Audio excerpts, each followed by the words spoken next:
আজকে আমাদের বাংলাদেশে খালি আমরা ওয়াজ শুনতেছি, ওয়াজ জানতেছি, কিন্তু ওয়াজগুলো আমরা দেখতে পাচ্ছি না।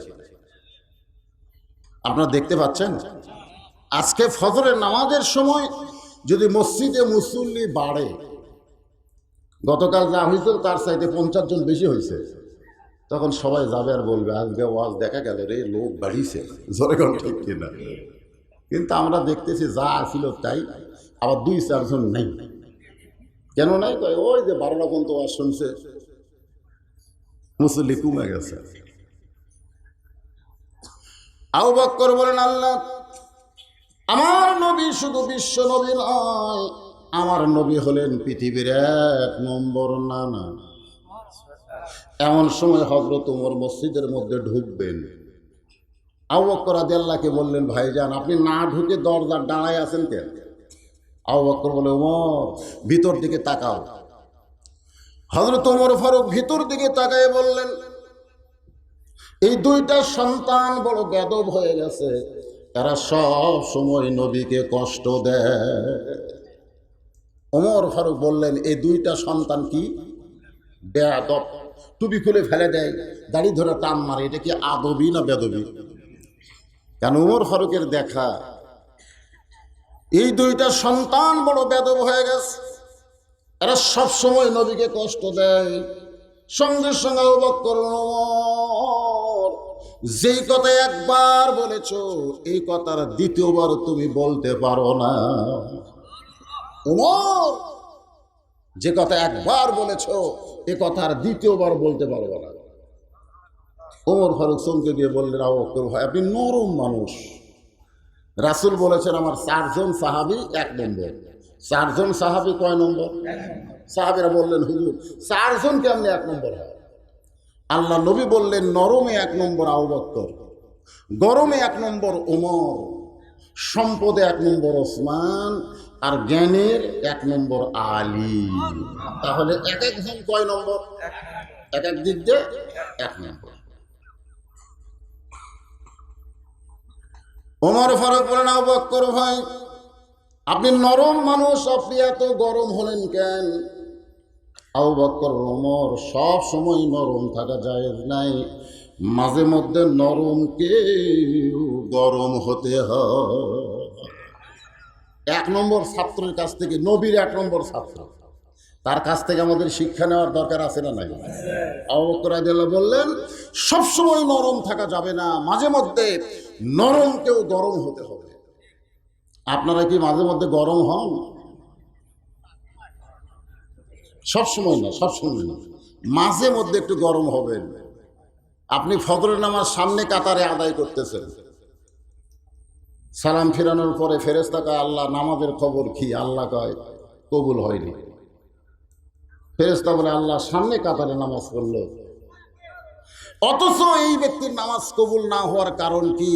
আল্লাহ বলতেছেন, কু আনফুসাকুম আহলিকুম নারা, জাহান্নামের আগুন থেকে বাঁচতে গেলে একলা বাঁচা চলবে না, আহালদেরকে নিয়ে বাঁচা লাগবে। এ লোকটা নিজে নামাজ পড়তেছে, কিন্তু ওর 20 বছরের ছেলে বাড়িতে ঘুম পাড়তেছে। যতক্ষণ পর্যন্ত ছেলেটাকে সঙ্গে করে মসজিদে নিয়ে না আসবে, ততক্ষণ পর্যন্ত বাবার নামাজ কবুল হবে না। এখন আপনি কি করবেন? আপনার নামাজ যদি কবুল করতে চান, তাহলে আপনার ছেলেকে আনার দরকার আছে না? সব সময় না, মাঝে মধ্যে একটু গরম হবেন। আজান দেওয়ার পরেও আসসালাতু খায়রুম মিনান নাওম শোনার পরেও যে ছেলেরা বিছনা ছাড়ে না, তাদের দরজায় বাবার একটু গরম হওয়ার দরকার আছে না নাই? তাহলে আছে কোন হয়েছেন কোন দিন? ছেলের দরজায় গিয়ে, এই তুই মানুষের বাচ্চা না শয়তানের বাচ্চা? মসজিদে আজান হয়ে গেল, আমি বুড়া মানুষ চেতন পাই, তুই বাস না কেন? একটু গরম হন। ছেলে কাঁপতে কাঁপতে দরজা খুলবে, ছেলে বলবে, বাবা এত গরম হয়েছেন কেন? আপনি তো গরম না। বাবা বলতেছে, মাঝে মধ্যে গরম হওয়া লাগবে। ওঠ! অজু করে ছেলের নিয়ে মসজিদে গেছে, একই ইমামের পিছনে বাপ বেটা 2 জনে জামাত করে নামাজ পড়েছে। ফেরেশতা কয়, আল্লাহ নামাজের খবর কি? আল্লাহ বলতেছেন, বাপ বেটা দুটোই জান্নাতি। আপনি ঈশার নামাজ পড়লেন, নরম মানুষ, কিন্তু বাড়িতে গিয়ে দেখেন আপনার বউ আর মেয়ে ভারতের চ্যানেল স্টার জলসা জি বাংলা দেখতেছেন, আপনার মুসলমানের ঘরের ভিতর থেকে হিন্দুকে পূজার বাদ্য লোলো করে বাদ আসতেছে। আসে কি আসে না? আসে কি আসে না? ওই সময় আপনার একটু গরম হওয়া লাগবে। সবসময় নরম থাকা যায় নাই। আবু বকর রাদিয়াল্লাহু বললেন মাঝে মধ্যে নরমকেও গরম হতে হবে। তাহলে ওই সময় আপনার কি হওয়া লাগবে? গরম হয়ে টিভির ঘরের মধ্যে গিয়ে বলতে হবে, তুমি যদি মুসলমানের বউ হও আর তুমি যদি মুসলমানের মেয়ে হও, মুসলমানের ঘরে হিন্দুকে পূজার বাদ্য বাজতে দেওয়া যাবে? যদি বাজে আমি টিভি ভেঙে ফেলে দেব। এ বলে একটা লাঠি দিয়া যদি আপনি ঘরের মধ্যে ঢোকেন, আপনি বলেন তো আপনার বউ মেয়ে ঘর থাকবে না দৌড় মারবে? এ ধরে কার মারবে কি মারবে না? মাঝে মধ্যে একটু গরম হওয়ার দরকার আছে না নাই? মাঝে মধ্যে গরম না হওয়ার কারণে আমাদের বাংলাদেশের সামনে কোনো নির্বাচন হবে কি হবে না এটা এখনো বলা যাবে। মাঝে মধ্যে একটু গরম হন, চেতেন না কেন? চেতেন না কেন? পুলিশের ভয়, র্যাবের ভয়, আমাকে ধরে নিয়ে যাবে। মুসলমান যারা হবে তারা র্যাব পুলিশ ধরার ভয় করবে না, আজরাইল ধরার চিন্তা করবে। জোরে জোরে কথা ঠিক কি?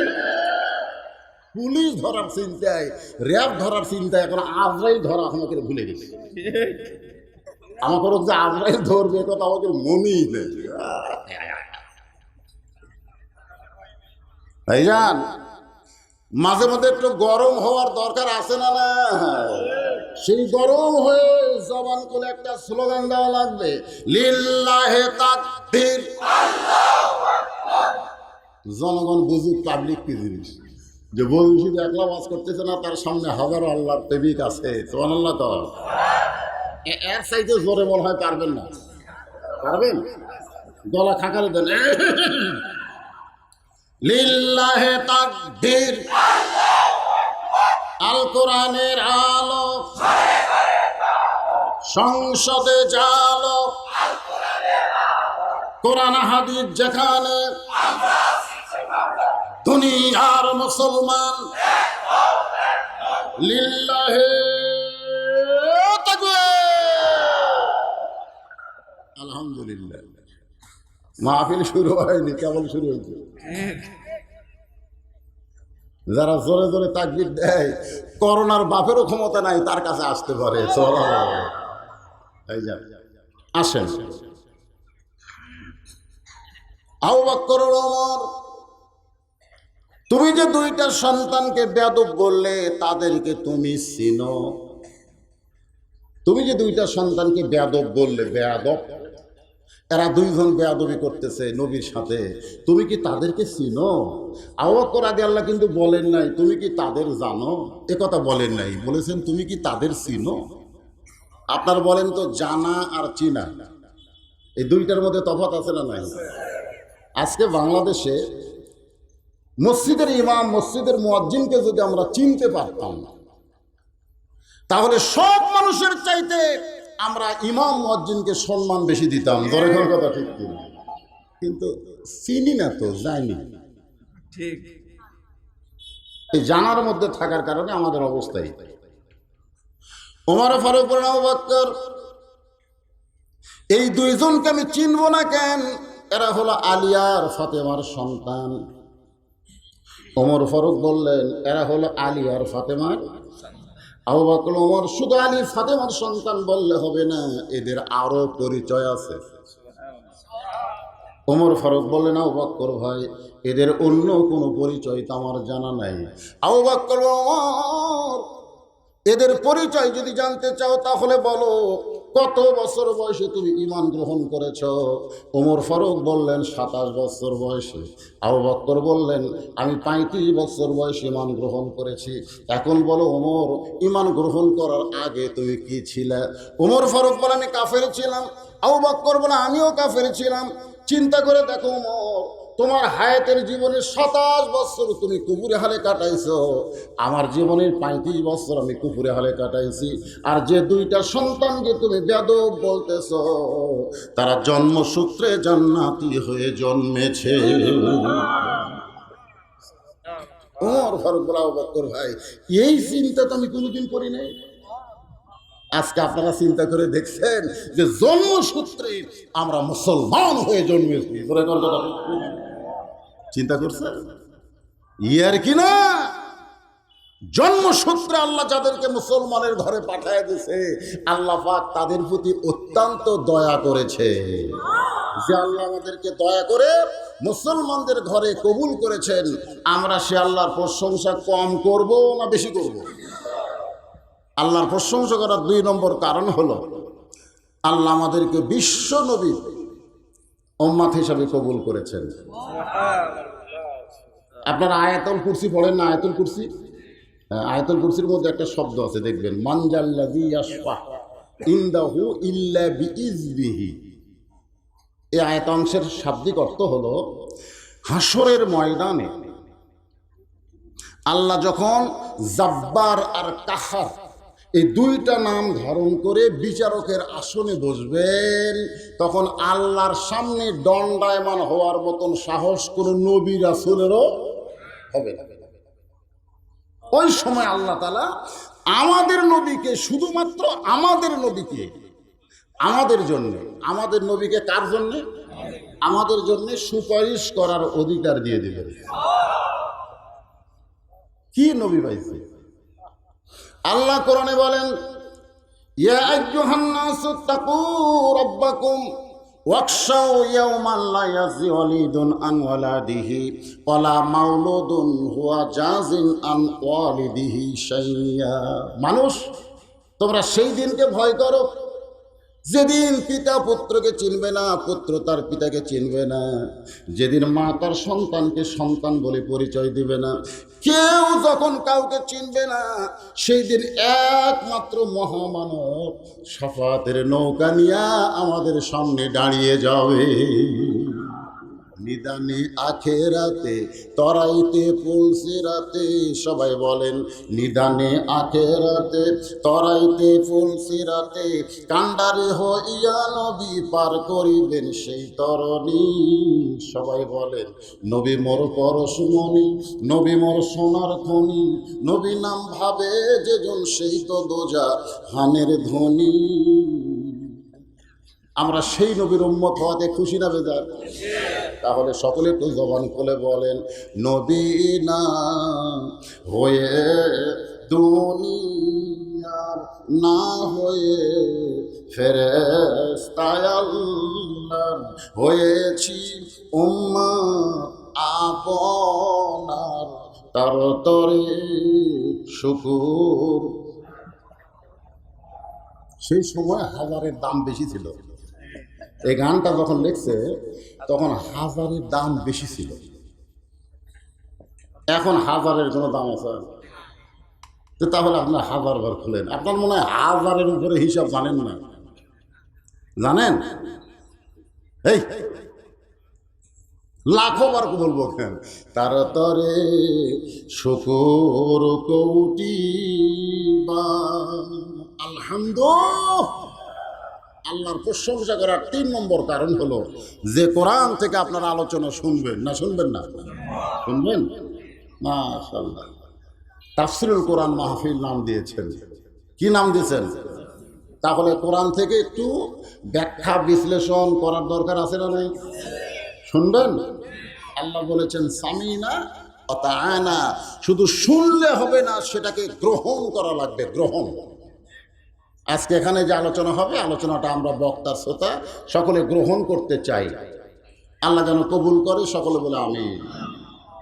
আল্লাহ বলতেছেন, ফাযকুরুনি আযকুরুকুম ওয়াশকুরুলি ওয়ালা তাকফুরুন। আয়াতের শাব্দিক অর্থ হলো যে আল্লাহর জিকির করে, আল্লাহ তার জিকির করেন। ফাযকুরুনি আযকুরুকুম, যে আল্লাহর জিকির করে, আল্লাহ তার জিকির করেন।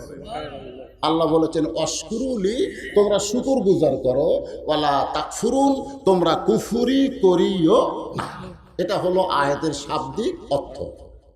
এখন একটু ব্যাখ্যা করি। একটু তাফসীর শুনতে গেলে একটু বোঝা লাগবে না? তাহলে আপনারা কি বলতেছেন? যে আল্লাহর জিকির করবে, আল্লাহ তার জিকির করবেন, এখানে জিকির শব্দের অর্থ আমাদের জানা লাগবে। আপনারা বলেন তো জিকির মানে কি? জোরে কম।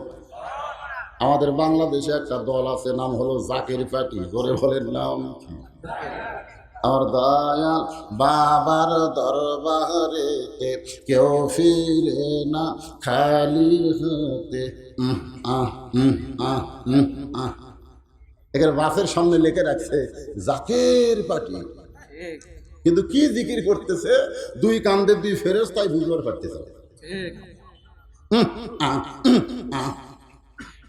দুই কান্দে দুই ফেরেশতাকে আল্লাহ, এরা জিকিরের নামে ওহ আহ কি কয় আমরা তো বুঝবার পারি না, লেখে কি মানে আমাদের কামই হলো কিরামান কাতিবিনা ইয়ালামুনা মা তাফআলুন।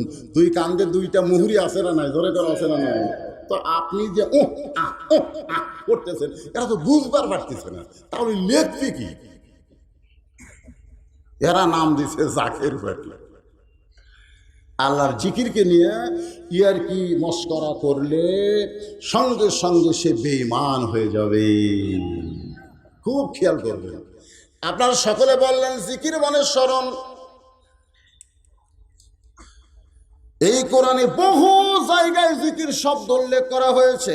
এক জায়গায় আল্লাহ বললেন ইযা নুদিয়া লিস-সালাতি মিন ইয়াউমিল জুমআ ফাসআউ ইলা যিকরিল্লাহ। আল্লাহ কোরআনে বললেন ইন্না নাহনু নাযালনা যিকরা ওয়া ইন্না লাহু লাহাফিজুন। এরকম বললে 20-25টা আয়াত এখনই বলা যাবে। খালি তো জিকিরের আয়াত বললে হবে না, জিকিরটা আমাদের বোঝা লাগবে, ঠিক কিনা বলেন? আল্লাহর একজন মস্ত বড় পয়গম্বর, নাম হলো নূহ নবী। জোরে কোন নাম কি? তিনি একটা নৌকা তৈরি করলেন। জোরে বলেন নাম কি? কি তৈরি করলেন? আরো জোরে, জোরসে বলুন। জোর হলো না, আরো জোর। অনেকে বলে যে আমরা নাকি নৌকার বিরুদ্ধে। এখানে যারা চেয়ারম্যানের দাঁড়াবে তাদের মধ্যে একজনের নৌকা থাকবে, ঠিক কিনা বলে? তো চেয়ারম্যান ভাবতেছে হুজুর তো আমাকে লোক বাড়ায়। এমন সময় একজন বুড়ি মানুষ লাঠিতে ভর দিয়া নূহ নবীর কাছে গিয়ে বলে বাবা, এই শুকনা জায়গায় নৌকা বানানোর কারণ কি? নূহ নবীকে বলতেছে এই শুকনা জায়গায় নৌকা বানানোর কারণ কি? নূহ বললেন বুড়িমা, বন্যা নামক একটা গজব আসবে। গজবের নাম কি? বন্যা নামক একটা গজব আসবে। এই গজবে গোটা পৃথিবীর মানুষ ধ্বংস হয়ে যাবে। কেবল মাত্র নৌকার ভিতরে জায়গা পাবে, তারা ধ্বংস হবে না। বর্তমানেও যারা নৌকার ভিতরে আছে তাদের কোনো বিপদ, আর আমরা যারা নৌকার বাইরে আছি ভাই, নূহ নবী বলতেছে এই নৌকার ভিতরে যারা থাকবে তাদের কোনো বিপদ হবে না, নৌকার বাহিরে যারা থাকবে তারা গজবে পড়বে, তারা ধ্বংস হয়ে যাবে। বুড়ি বললেন বাবা নূহ, ওই বন্যা গজব যখন শুরু হবে, দুনিয়ার সব মানুষ যদি তোমার এই নৌকায় চড়তে চায় নিরাপত্তার আশায়, তুমি বলো তো এত মানুষের জায়গা কি নৌকার ভিতরে হবে? নূহ বললেন বুড়িমা, এই নৌকায় সবাই জায়গা পাবে না। নৌকায় জায়গা পাওয়ার শর্ত হলো যারা জিকির করবে লা ইলাহা ইল্লাল্লাহ, লা ইলাহা ইল্লাল্লাহ, জোরে লা ইলাহা। চাঁদ সূরজ আর গ্রহ তারা আল্লাহ নামের পাগল পারা। চাঁদ সূরজ আর গ্রহ তারা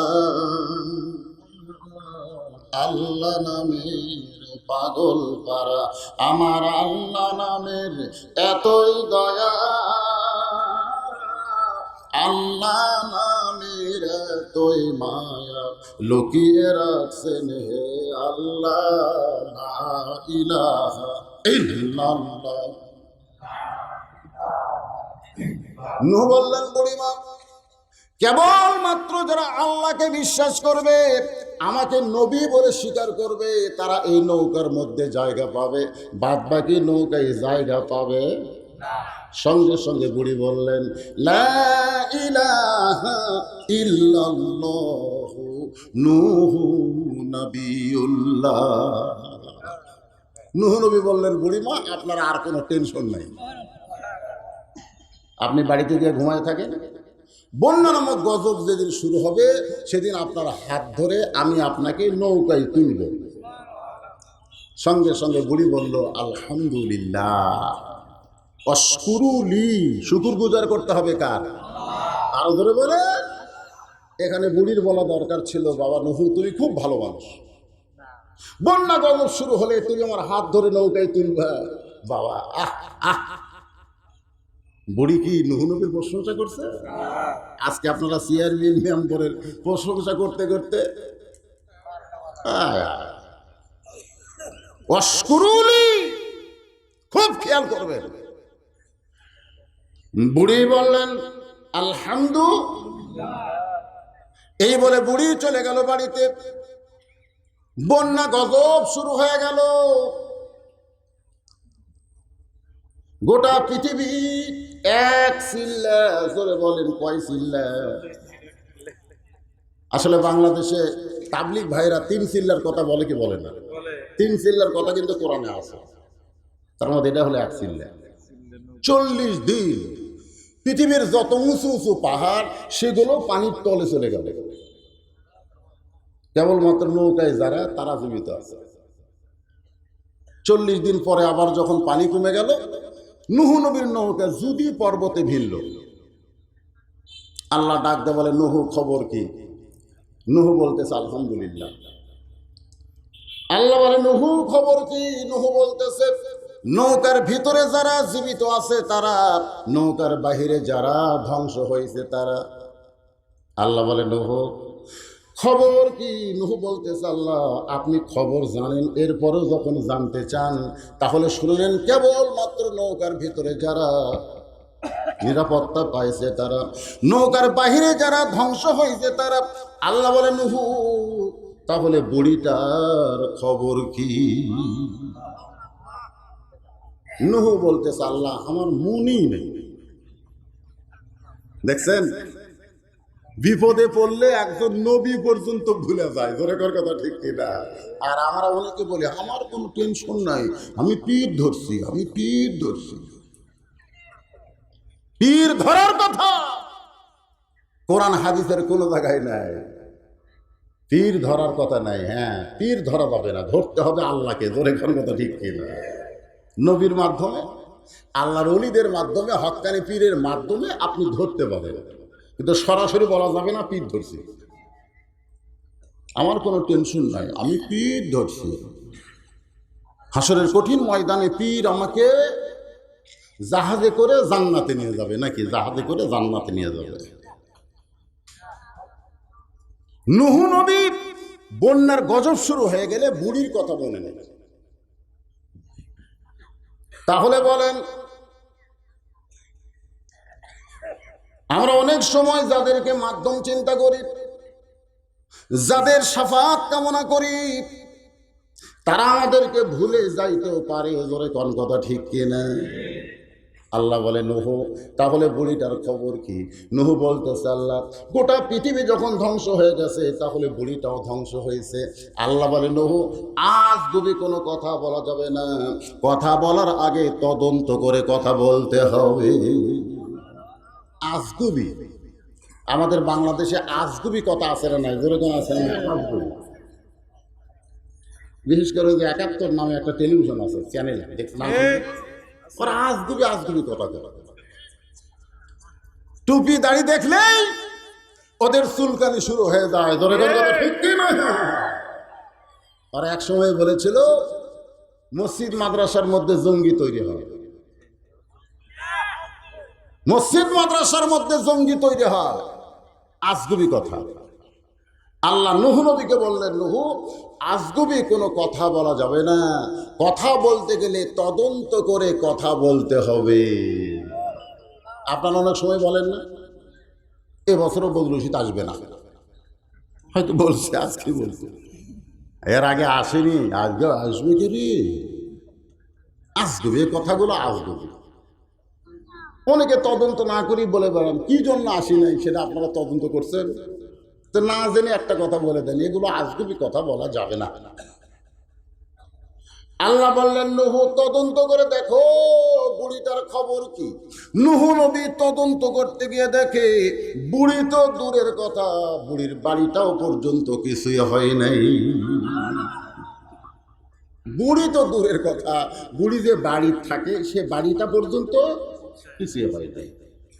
নুহু নবী চিন্তায় পড়ে গেল, বন্যার গজবে গোটা পৃথিবী ধ্বংস হয়ে গেছে, অথচ বুড়ির ঝুপড়ি বাড়িটাও কিছুই হয় নাই। এবার ডাক দেয় বুড়ি মা, সঙ্গে সঙ্গে বুড়ি টোপলা নিয়ে হাজির। ডাক দেওয়ার সাথে সাথে টোপলা নিয়ে হাজির। নুহু বললেন, বুড়িমা টোপলা কেন? বুড়ি বলতেছে, বাবা তোমার কি মনে নাই, তুমি না কইছিলে বন্যা গজব যখন শুরু হবে তখন আমার হাতটা ধরে নৌকায় তুলে দিবে, আমি সেদিন থেকে ছাই হয়ে বসে আছি।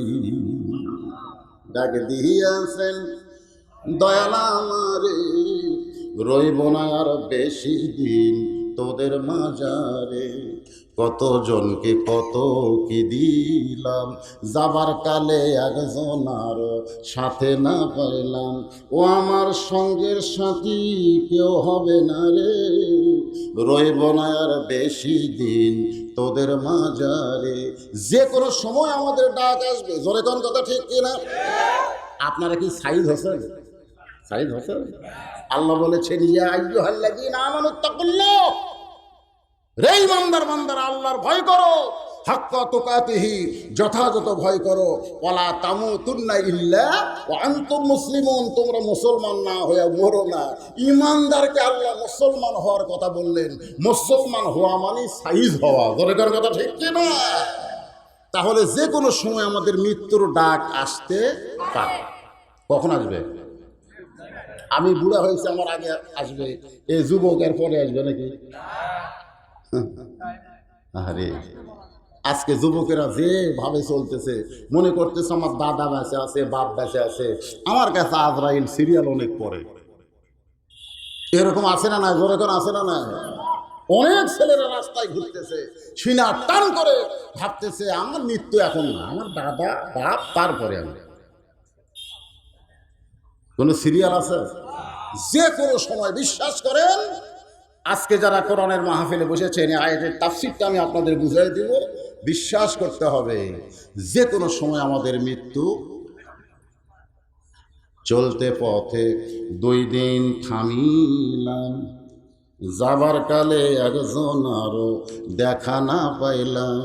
এখানে লেখছে, দেখেন আপনারা, যে ছোট্ট একটা দেশ হলো বাংলাদেশ, ঠিক কিনা বলেন? এ দেশের আয়তন অনুযায়ী মানুষ খুব বেশি, গোটা পৃথিবীতে এত ঘনবসতি পৃথিবীর কোনো দেশে নেই। সে দেশের নাম কি? এত ঘনবসতি হওয়ার পরেও আমরা 10 লক্ষ রোহিঙ্গা মুসলমানকে জায়গা দিয়ে প্রমাণ করেছি, আমরা যত ঘন হইতে পারি না কেন, আমরা জায়গা দিতে পারি। জোরে কোন কথা ঠিক? এত ঘনবসতি হওয়ার পরে 10 লক্ষ রোহিঙ্গা মুসলমানকে জায়গা কে দিতে? আমরাই দিছি। তো রোহিঙ্গা মুসলমানকে জায়গা দিয়ে প্রমাণ করতে পারি, আমরা জায়গা দিতে পারি। কিন্তু যারা দরজায় দাঁড়ায় আছে ওরা কি রোহিঙ্গা? তাহলে ওদেরকে জায়গা দেওয়ার দরকার আছে না? এই জন্য একটু চেপে বসেন। হ্যাঁ, একটু চেপে আসেন। ওয়াজ এখনো শুরু হয়নি, কেবল মশান উঠতেছে, একটু চেপে আসেন। বাজান সামনে চাপেন আর জিকির করেন। আর দরজায় যারা বাহিরে যারা দাঁড়িয়ে আছেন, আল্লাহর রাস্তায় জান্নাতের বাগানে বসেন। লা ইলাহা ইল্লাল্লাহ, লা ইলাহা ইল্লাল্লাহ, লা ইলাহা, লা ইলাহা ইল্লাল্লাহ মুহাম্মাদুর রাসূলুল্লাহ সাল্লাল্লাহু আলাইহি ওয়াসাল্লাম। তাহলে কোন জায়গায় মনে আছে আপনাদের? বুড়ি বলতেছে, বাবা তোমার কি মনে নাই? সুবহানাল্লাহ। বন্যা গজব যখন শুরু হবে তখন তুমি আমার হাত ধরে নৌকায় উঠাবা, আমি সেদিন থেকে অপেক্ষায় আছি কখন তুমি আমারে ডাক দিবে। চলো বাবা, এখন তুমি আমারে নৌকায় উঠে নাও। নুহ নবী কান্দে, ছোট বাচ্চার কান্দে। বুড়ি বলে, বাবা নুহু কান্দো কেন? নুহ বলতেছে, বুড়ি মা, বন্যা গজব শেষ হয়ে গেছে, গোটা পৃথিবীর সব কিছু ধ্বংস হয়ে গেল, অথচ আপনার ঝুপড়ি বাড়ি কিছুই হলো না, আপনার কোনো কিছু ক্ষতি হয় নাই। আমি জানতে চাই বুড়িমা, আপনি এমন কি আমল করেন যে আমল করার কারণে গোটা পৃথিবী ধ্বংস করেছে আল্লাহ, কিন্তু আপনার কোনো ক্ষতি হলো না? বুড়ি বলতেছে, বাবা নুহ, আমার আমল হলো, তুমি যখন আমাকে হাত ধরে নৌকায় উঠাবার চাইছিলে, তখন আমি জিকির করেছি কা। তুমি যখন আমাকে নৌকায় তুলতে চাইলা, তখন আমি শুকর করছি কার? আমি জানি। বুড়ি বলতেছে, আমি যখনই পড়েছি লা ইলাহা ইল্লাল্লাহ নূহু নাবিউল্লাহ, এই কলেমা শরীফ যখনই পড়েছি, তখন আমার ঈমান বলেছে দুনিয়ার সবাই তোমাকে ভুলতে পারে, কিন্তু যার প্রতি তুমি ঈমান গ্রহণ করেছো সে কোনোদিন তোমাকে ভুলবে। তাহলে আমাদেরকে যিনি ভুলবে না তিনি কে? আল্লাহ। তাহলে আমরা জিকির করবো কার? আল্লাহ। ফাযকুরুনি আযকুরুকুম ওয়াশকুরুলি ওয়ালা তাকফুরুন। আল্লাহর বান্দারা, একটু মনোযোগ দিয়ে শোনেন। জিকির নিয়ে আমি আপনাদের সামনে আলোচনা করতেছি। ইয়া আইয়ুহাল্লাযীনা আমানু উযকুরুল্লাহ যিকরান কাসীরান ওয়া সাব্বিহুহু বুকরাতাও ওয়া আসীলা। এটাও জিকিরের আয়াত। এখানে কি বলতেছে? ইয়া আইয়ুহাল্লাযীনা আমানু, যারা আমাকে বিশ্বাস স্থাপন করেছো, উযকুরুল্লাহ, তোমরা জিকির করো কার? আল্লাহ। এরপর আল্লাহ বললেন যিকরান কাসীরা। খুব খেয়াল করবেন, আমরা আল্লাহর জিকির করব। যে কোরআনের আপনারা ওয়াজ শুনতে এসেছেন, এই কোরআনকেও কি বলা হয়েছে? ইন্না নাহনু নাযালনা যিকরা ওয়া ইন্না লাহু লাহাফিজুন। ভাইজান, বিরক্ত হচ্ছেন? একটু জিকিরের তাফসীর শোনেন।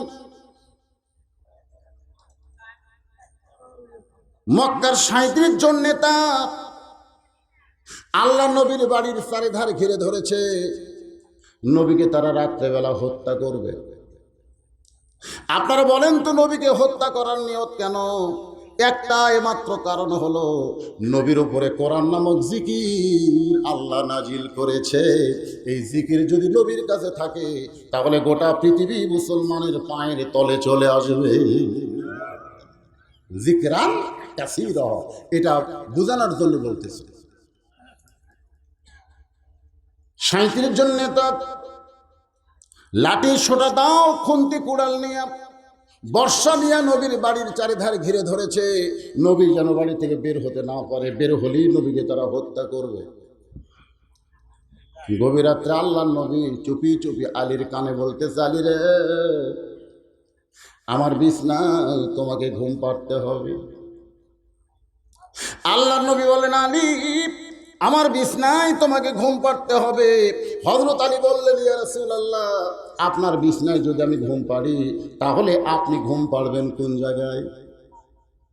নবী কান্দার বলে, আলী, জিকির নামক কোরআন যখন আল্লাহ আমার প্রতি নাজিল করেছে, তখন থেকে আমার ঘুমানোর আর সুযোগ না।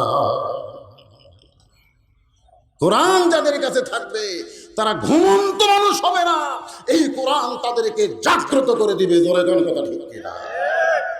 আমাদের কাছে কোরআন আছে না নাই? আছে, আছে। একটু শোনেন, কোরআন আমাদের কাছে আছে। একটা লোকের একটা ছেলে, খুব আদরের ছেলে, 3টা মাস্টার তাকে প্রাইভেট পড়ায়। একই ছেলের মাস্টার কয়টা? 3টা।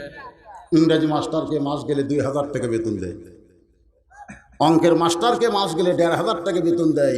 ওই ছেলেকে মসজিদের ইমাম 3 মাস হলে কোরআন পড়ায়, এখন পর্যন্ত বেতন নেই। 3 মাস হলে কোরআন পড়াচ্ছে, আর বেতন নেই। 3 মাস্টারকে তো বেতন দেওয়া দরকার, তো 2টা দেয়, একটা দেয় না কেন? ছেলে যখন এসে বলতেছে, আব্বু, আমি নিজে নিজেই কোরআন পড়তে পারি, তখন বাপ বলতেছে, আমার মনই নেই। তোক যে একজন কোরআন পড়ায় ওর কথা আমার মনে নেই। 3 মাস পরে এখন ছেলের বাপ যে কোরআনের হুজুরের কাছে সুন্দর করে বলতেছে, হুজুর কি সুর। মাঝে মধ্যে যারা হুজুরের কাছে যায় বুঝবেন এরা হুজুরের মানুষ না, এরা হুজুরের শত্রু। ধরে কোন কথা ঠিক কিনা? খেলাই পড়ে হুজুরের কাছে। হুজুর এত কষ্ট করে আমার ছেলেকে আপনি কোরআন পড়াইছেন, 3 মাস ধরে আপনি কোরআন শিক্ষা দিচ্ছেন। হুজুর আমি শুনেছি আল্লাহর কোরআন শিক্ষা দিয়া হাদিয়া লওয়া জায়েজ নাই। এত সুন্দর করে হুজুর ডাক দিল, আমার হুজুরের উপরে শালা মূর্খ ফতুয়া মারল। ধরে ঘর কথা ঠিক কিনা? ইংরেজি মাস্টারকে বেতন দেওয়ার সময় কোনো ফতুয়া দেয় নাই, অঙ্কের মাস্টারকে বেতন দেওয়ার সময় কোনো ফতুয়া দেয় নাই, কিন্তু হুজুরকে বলতেছে আল্লাহর কোরআন শিক্ষা দিয়া হাদিয়া লওয়া জায়েজ নাই। হুজুর মনে মনে কয় এই ফতুয়া তুই প্রথম দিলি আমি বাঁচলাম, কিন্তু দিলি কয় মাস পর। আসেন আমাদের কাছে কোরআন আছে কিনা? নবী চোখের পানি নেবেন, আলী রে আর ঘুমানোর সময় নাই, আমার বিছনায় তুমি ঘুমিয়ে যাও। নবীর কথা মতো হযরত আলী আল্লাহ নবীর বিছনায় ঘুমায় গেছে। নবী আমার চুপি চুপি ঘরের দরজা খুলে তাকায় দেখে 37 জন নেতা লাঠি সোটানে দাঁড়িয়ে আছে। এমন ভাবে দাঁড়িয়ে আছে তাদের চোখ যেন লাইটের মতো জ্বলতেছে। নবী আসমানের দিকে তাকায় বললেন, মাবুদ ঈসা নবী বিপদে পড়েছিল, তুমি ঘরের ছাদ ফাঁকা করে তাকে আসমানে নিয়ে গেলে। আজকে ঈসা নবীর মতো আমিও বিপদে পড়েছি, আমাকে তুমি ঘরের ছাদ ফাঁকা করে তোমার কাছে না নিয়ে তুমি আমাকে ঘর থেকে বের হতে বললে কেন? আল্লাহ ডাকলেন, নবী গো আপনার কাছে কোরআন নামক যে জিকির আমি নাজিল করেছি, ওই জিকিরের মধ্যে একটা সূরা আছে, নাম হলো ইয়াসিন। ওইটা হলো পারমাণবিক বোমার চাইতেও শক্তিশালী। ঈসা নবীকে আমি আসমানে নিয়ে আসি, কিন্তু আপনাকে আমি আসমানে না নিয়ে পারমাণবিক বোমা আল্লাহর কোরআন প্র্যাকটিক্যাল করার জন্য ওই সূরা ইয়াসিন থেকে কয়েকটা আয়াত তেলাওয়াত করবেন। এক মুষ্টি বালির মধ্যে ফুঁক দিয়ে সেই বালিটা আপনি আসমানের দিকে ছিটাই দিবেন। এরপরে যা করার সব আমি আল্লাহ করতেছি। সুবহানাল্লাহ। এখন আপনারা বলেন কোরআন শরীফ খালি পড়ার জিনিস, এর ভিতরে বোমা আছে না নাই? নবী এক মুষ্টি বালি নিয়ে সূরা ইয়াসিনের কয়েকটা আয়াত পড়ে আসমানের দিকে ছিটাই দিচ্ছে। ওই বালিটা আমার আল্লাহ তাআলা 37 জন নেতার চোখের মধ্যে ঢুকাই দিছে। চোখের মধ্যে যখন বালি ঢুকে যায়, আপনারা বলেন হাতের মধ্যে তখন কোনো তরবারি থাকে না, লাঠি সোটা যা ছিল ওইটা ফেলে দিয়ে সবাই এরকম চোখ ডলতেছে।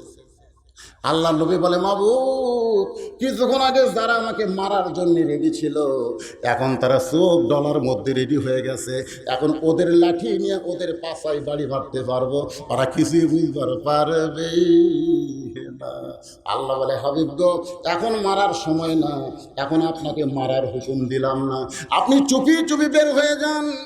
আবু জেহেল আবু সুফিয়ানের মাঝখান দিয়ে নবী আমার বের হয়ে আবু বকর 1 নম্বর ছাত্রের দরজায়, জোরে গান সুবহানাল্লাহ, আস্তে করে ঠোকায় মারছে, সঙ্গে সঙ্গে দরজা খুলে গেল।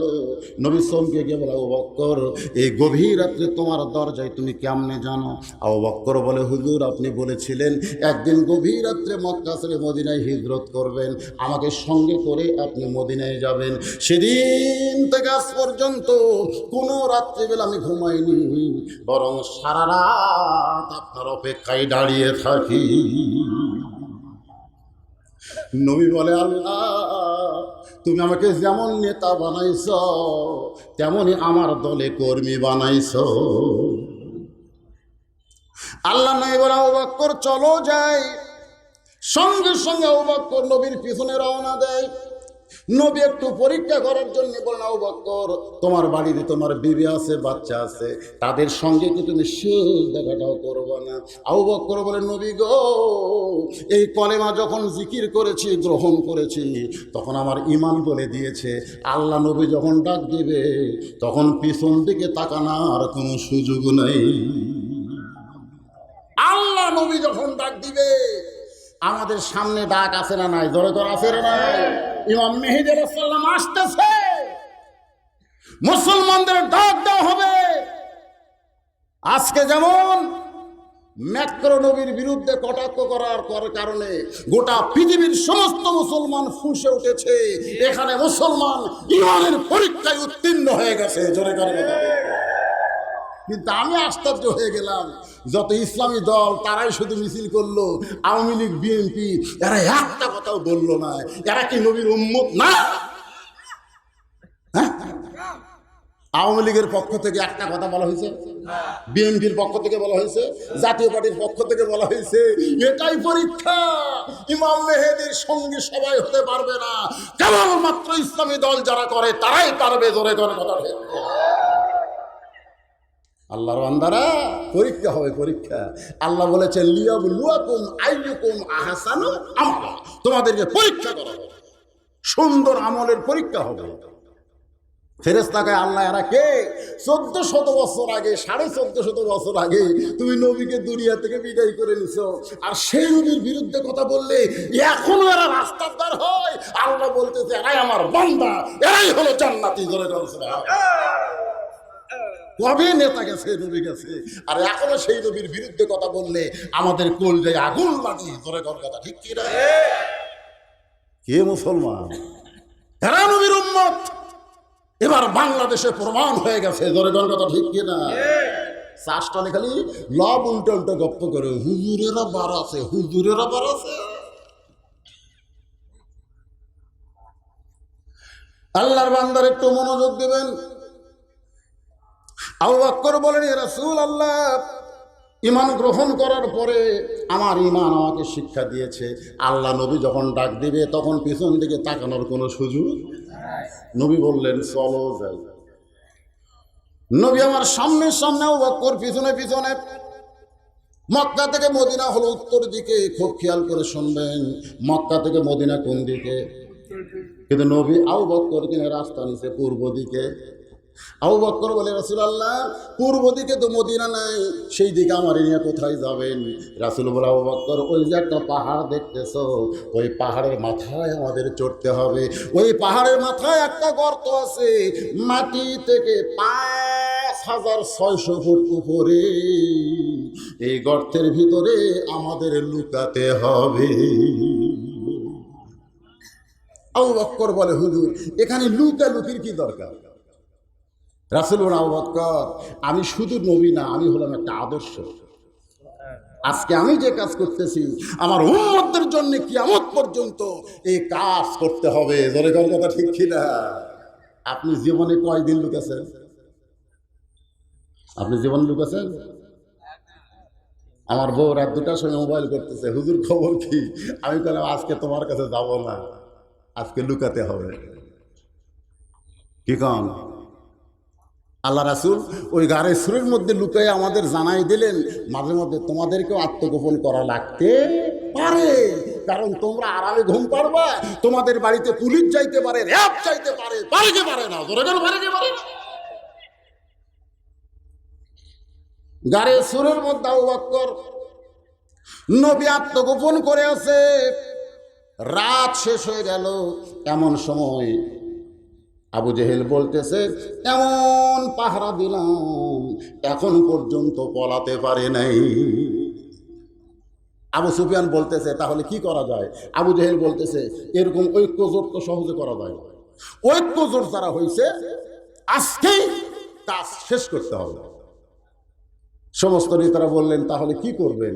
আবু জেহেল বলতেছে, আজকে ঘরের মধ্যে ঢুকবো, টাইনা বার করবো, আমরা 60 জন নেতা তাকে হত্যা করব, আমাদের বিরুদ্ধে কেউ বলবে না, কারণ প্রত্যেক গ্রুপ থেকে একটা করে নেতা আমরা এসেছি। যেই বলা সেই কাজ। আবু বকর নেতৃত্বে আল্লাহ নবীর ঘরের দরজায় ঘরের দরজা খুললেন, দরজা খুলে তাকায় দেখে ওরে তামানে চাদর দিয়া ঘুম পাড়তেছে, বাহির থেকে নাকের শব্দ পাওয়া যাচ্ছে। মানে এমন ঘুমাচ্ছে যে ঘুমের কারণে বাহির থেকেই শব্দ পাওয়া যাচ্ছে। আবু জেহেলের একটা যুবক ক্যাডার ছিল। যুবক কি ক্যাডার? ক্যাডার প্রত্যেক নেতাকে যুবক ক্যাডার আছে না নাই? সে ক্যাডারের নাম হলো উলিদ বিন মুগিরা। উলিদ বিন মুগিরার হাতে একটা বর্শা ছিল, এই বর্শাটা খপ করে তুলেছে। আবু জেহেল বলতেছে খবর কি? বলে নেতা যাকে সারা রাত ধরে আমরা পহরা দিলাম আর সেই চাদরের তলা আরামে ঘুম পড়ে, এক না মারা পর্যন্ত আমার শান্তি নেই। যাকে মারার জন্য আমরা চারিদিকে পহরা দিলাম, হ্যাঁ, আর সে আরামে ঘুম পাড়তেছে লাখ ডেকে, এক না মারা পর্যন্ত আমার শান্তি নাই। আবু জেহেল ফতুয়া দিল ঘুমন্ত মানুষকে মারা যাবে না। সুবহানাল্লাহ। কত সুন্দর ফতুয়া দিছে, ঘুমন্ত মানুষকে মারা যাবে না। তার মানে আপনারা কি বুঝলেন? খারাপ নেতাও মাঝে মধ্যে ভালো কথা। উলিদ বিন মুগিরা বলে নেতা আমার ধৈর্য কুলায় না, একে মারবই মারবো। এই বলে আবার যখন বর্ষা মারতে চায়, আবু জেহেল খফ করে বর্ষাটা ধরেছে। আবু জেহেল খফ করে বর্ষা ধরে বলতেছে উলিদ বিন মুগিরা আমি তোর নেতা, তুই কি আমার কথা মানবি না? উলিদ বিন মুগিরা বলে নেতা সব সময় নেতাদের কথা মানা যাবে না। যেই ব্যক্তির কারণে আমাদের রাতের ঘুম হারাম হয়ে গেল, ওই চাদরের মধ্যে ঘুমায়, ওকে না মারা পর্যন্ত আমার শান্তি নাই। আবু জেহেল খফ করে বর্ষা ধরে বলতেছে ঘুমন্ত মানুষকে মারা জায়েজ নাই। এখন আপনাদের কাছে আমার প্রশ্ন, উলিদ বিন মুগিরা নবী বিশ্বাস করে চাদরের তলে মানুষটাকে বাহির থেকে বর্ষা দিয়ে হত্যা করবে, কিন্তু আবু জেহেল হত্যা করতে দিবে না। এর পিছনে কারণ কি? ফাযকুরুনি পড়েন, ফাযকুরুনি আযকুরুকুম ওয়াশকুরুলি ওয়ালা তাকফুরুন। একটু মনোযোগ দিয়ে শুনবেন। জিকরান কাসীরা, সব সময় আল্লাহর জিকির করা লাগবে। এইটা বোঝানোর জন্য ঘটনাটা আপনাদের সামনে উপস্থাপন করতেছি। এখন আপনাদের কাছে আমার প্রশ্ন হলো, আল্লাহ নবীর যত শত্রু ছিল সবচাইতে বড় শত্রুর নাম কি? এ জানেন? আপনার নাম জানেন না? আবু জেহেল। আরো করে বলেন নাম কি? সবচাইতে বড় শত্রু যদি আবু জেহেল হয়, নবীর সবচাইতে খারাপ শত্রুর নাম কি? না, এটা জানা লাগবে। নবীর সবচাইতে বড় শত্রু আবু জেহেল, কিন্তু নবীর সবচাইতে খারাপ শত্রু আবু জেহেল না। নবীর সবচাইতে খারাপ শত্রুর নাম হলো উলিদ বিন মুগিরা। আবু জেহেল নবীর শত্রু ছিল, কিন্তু আমাদের নবী যে নবী, এই ব্যাপারে তার সন্দেহ ছিল না। খুব খেয়াল করবেন, আবু জেহেল কোনোদিনও চায়নি নবীকে হত্যা করা হোক, এটা অন্তর থেকে চায়নি। কারণ আবু জেহেল জানে, আবু জেহেল জানে যে আমাদের নবী হলো আল্লাহর নবী, এটা জানে, কিন্তু মানে জানে। অনেকেই জানে মৌলবীরা নবীর ওয়ারিস, জানে কি জানে না? ধরে জানে, কিন্তু মানে না। খুব খেয়াল করে শুনবেন, আল্লাহ নবীর সবচাইতে খারাপ শত্রুর নাম কি? এ আজকে জোরে কন, খারাপ শত্রুর নাম কি? উলিদ বিন মুগিরা খারাপ শত্রু হওয়ার পিছনে কারণ হলো সব সময় নবীকে গালমন্দ করত, নবীকে রাজাকার বলতো, নবীকে জঙ্গি বলতো, নবীকে জিএমবি বলতো। নবী যখন সাহাবীদের মধ্যে ওয়াজ করত, উলিদ বিন মুগিরা ওই রাস্তা দিয়ে যাইতো আর চিল্লায় বলতো, রে মুসলমানেরা তোমরা এত বড় বোকা, তোমাদের নবী যদি সত্যি ভালো মানুষ হয় তাহলে জন্মের আগে তার বাবা মরল কে? মানে প্রত্যেকটা সাহাবীর মনে একটা খটকা লাগাচ্ছে, তোমাদের নবী যদি এতই ভালো হবে তাহলে জন্মের আগে তার বাপ মরল কেন? প্রত্যেকটা সাহাবী চিন্তায় পড়ে গেল, আর নবীর চোখ দিয়ে দর দর করে পানি পড়তেছে। শিশুকালে মইরা গেছে মা, গর্ভে থাকতে মরছে পিতা, নবী চোখে দেখলেন না। এটা কি সত্য কথা না মিথ্যা কথা? তাহলে জবান খুলে বলেন, শিশুকালে মইরা গেছে মা, গর্ভে থাকতে মরছে পিতা নবী চোখে দেখলেন না, কে করিবে লালন পালন, কে দিবে সান্ত্বনা। এই দুনিয়ার বড় এতিম ছিলেন নবী আগে জহনা। আল্লাহ কোরআনের মধ্যে বললেন, আলাম ইয়াজিদিকা ইয়াতীমান ফাআওয়া। নবীর চোখ দিয়ে দর দর করে পানি পড়ছে। নবী যখন কান্দে, নবীর কষ্ট সবাই সহ্য করতে পারলেও একজন সহ্য করতে পারেন না, তিনি হলেন আমাদের আল্লাহ। নবীর চোখের পানি মুছে দেওয়ার জন্য আল্লাহ বলেন, হাবিব গ ওলীদ বিন মুগীরার কথা শুনে আপনি কষ্ট পাইছেন, আপনি কাঁদতেছেন, কিন্তু আপনি কি জানেন নবী ওলীদ বিন মুগীরা কে? নবী বলে, আল্লাহ সে তো মুগীরার বেটা ওলীদ, আমি সহ মক্কার সবাই জানে। আল্লাহ বললেন, হাবিব সে ওলীদ বিন মুগীরা, সে মুগীরার বেটা ওলীদ, এটা দুনিয়ার সবাই জানে, কিন্তু আজকে আপনি আসল খবর শুনে নেন, সে মুগীরার বেটা ওলীদ না, উতুল্লিম বাদা যালিকা জানিম, সে হলো জারদ সন্তান। সুবহানাল্লাহ। মা ইয়ান্তিকু আনিল হাওয়া ইন হুয়া ইল্লা ওয়াহুই ইউহা। নবী কিছুই বলে না যদি আল্লাহ না বলায়। জোরে কোন কে না বলায়?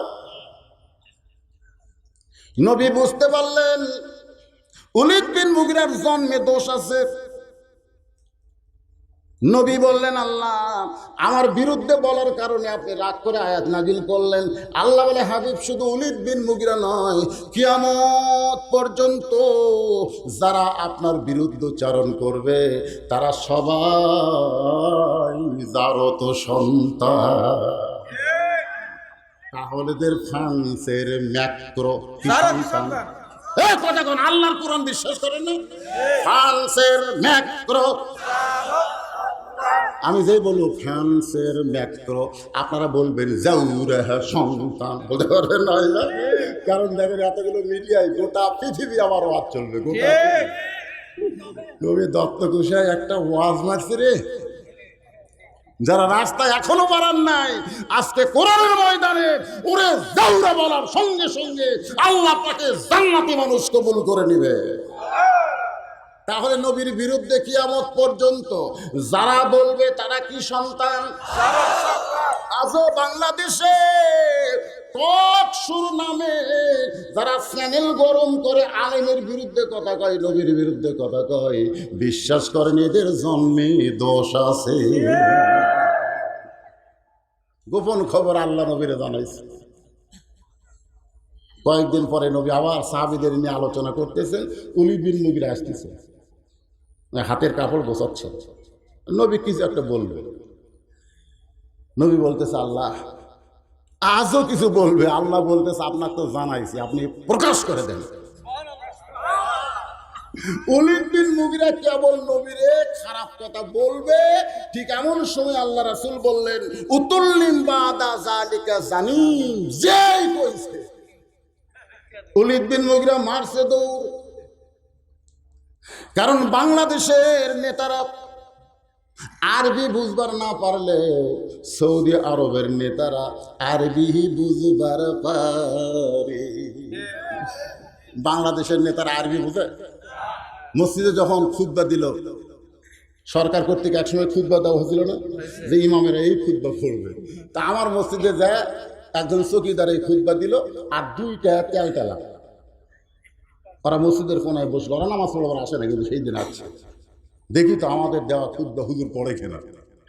তা আমি ওদের খুতবায় সামনে নিয়ে মুখস্থ খুতবা কইলাম, ওরা তো আর বুঝবার পারতেছে না আমি কোন খুতবা করতে হবে, বুঝবার পারতেছে। সারাদিন রোজা রাখে নাই, 13 আইটেমের ইফতার নিয়ে বসে গেছে। এরকম লোক আছে না নাই? এর নাম দিয়েছে ইফতার পার্টি। আমার কয়, হুজুর ভালো করে দোয়া করবেন, ভালো করে দোয়া করবেন। আমি চিন্তা করলাম, তোরা রোজা না থেকে 13 আইটেমের ইফতার নিয়ে বসছিস, তোদের জন্য ভালো দোয়া। আল্লাহ আমাকে বললেন, উদউ ইলা সাবিলি রাব্বিকা বিল হিকমাহ, এরা দোয়া শুনবার চায়, এরা কি আরবি বোঝে? তুই আরবিতে যত গর্দ আছে, রোজা না থাকলে এই শালাকের ঠিকানা কি হবি, এইগুলো আরবি দিয়ে কই হাত তুলে। আমি এইগুলো গর্দ আরবিতে বলতেছি, ওরা না বুঝে গেলে আমি আমি তুই কইলা ওস্তাদের না, আলেমদের বিরুদ্ধে যাস না রে। আলেম তোর জানাজা পড়াবি ওযু ছাড়া, তোর এখন কি ছাড়া যাস না রে। আলেমদের বিরুদ্ধে যেও না, মরে গেলে তোমার কবরকে জাহান্নাম বানাবে গর্দ দিয়া। তোর এখন কথা ঠিক কি ভাইজান? মক্কার নেতা ওলীদ বিন মুগীরা বুঝবার পারছে, এক দৌড়ে চলে গেছে মায়ের কাছে। জোরে বলেন কার কাছে? আমার মায়েরা পর্দার অন্তরালে বসে আছে, মনে মনে চিন্তা করতেছে হুজুর কি আমাদের কোনো ওয়াজ করবে না? আল্লাহ কোরআনে বললেন, ওয়াকরনা ফি বুয়ুতিকুন্না ওয়ালা তাবাররাজনা তাবাররুজাল জাহিলিয়াতিল উলা। ওলীদ বিন মুগীরা গেছে কার কাছে? এখান থেকে একটা জিনিস আপনারা খেয়াল করবেন, সন্তান ভালো না মন্দ এটা কিন্তু বাবা বলতে পারে না, সন্তান ভালো মন্দ বলতে পারে কে? এই জন্য দুনিয়ার সমস্ত মানুষই বলেছেন, তোমরা যদি ভালো একটা সন্তান চাও, ভালো যদি একটা সন্তান চাও, তাহলে ভালো একটা মায়ের দরকার। ভালো মা যদি আপনি বানাবার চান, এটা এমন একটা ফ্যাক্টরির মধ্যে আপনাকে রাখতে হবে, যে ফ্যাক্টরি হলো খাতুনে জান্নাত মা ফাতেমার ফ্যাক্টরি। আমার মায়েরা বোনেরা যারা পর্দার অন্তর আছেন, একটু মনোযোগ দিয়ে শোনেন। ওলীদ বিন মুগীরা চলে গেছে মায়ের কাছে, গিয়ে বলতেছে, মা উতুল্লিম বাদা জালিকা জানি। মাও বুঝবার পারছে। মা চোখের পানি বের করে বলতেছে, বাজান যে কথা দুনিয়ার কেউ বলতে পারে না, যে কথা দুনিয়ার কেউ জানে না, এত বছর পরে এমন কথা কে বলল রে? এত বছর পরে এমন কথা কে বলল রে? এমন কথা যে বলেছে সে দুনিয়ার সাধারণ কোনো মানুষ নয়। ওলীদ বিন মুগীরা বলে, মা যাকে আমি দুই চোখে দেখতে পারি না, আর সে দুনিয়ার সাধারণ কোনো মানুষ নয়, এটা কি বলো? মা বলতেছে, যেই কথা দুনিয়ার কেউ জানে না সেই কথা যখন জানায় দিল, তুই আসলেই জারদ সন্তান। ওলীদ বিন মুগীরা বলল, মা আমি জারদ সন্তান হলাম কেমনে আপনার কাছে শুনতে চাই। আমার মায়েরা যারা আছেন, আপনারা একটু মনোযোগ দিয়ে শুনবেন। গভীর রাত্রে হযরত আলী ঘুম থেকে চেতন পাইছে।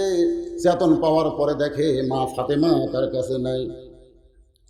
যাকে বুকের মধ্যে চাইপা ধরে ঘুমায় গেছিল, স্বামী চেতন পায় দেখে সেই বউটা তার কাছে নাই। আপনারা বলেন তো, যত বড় আল্লাহর ওলি হোক না কেন, ঘুম থেকে চেতন পায় বউটা যদি কাছে না পায়, তার ভিতরে কিছু সন্দেহ হয় কি হয় না? আল্লাহ কোরআনে বলেছেন, কি বলেছেন? সূরা নাস পড়ে দেখেন, সবাই একটা আমার সঙ্গে পড়েন, অসুবিধা আছে?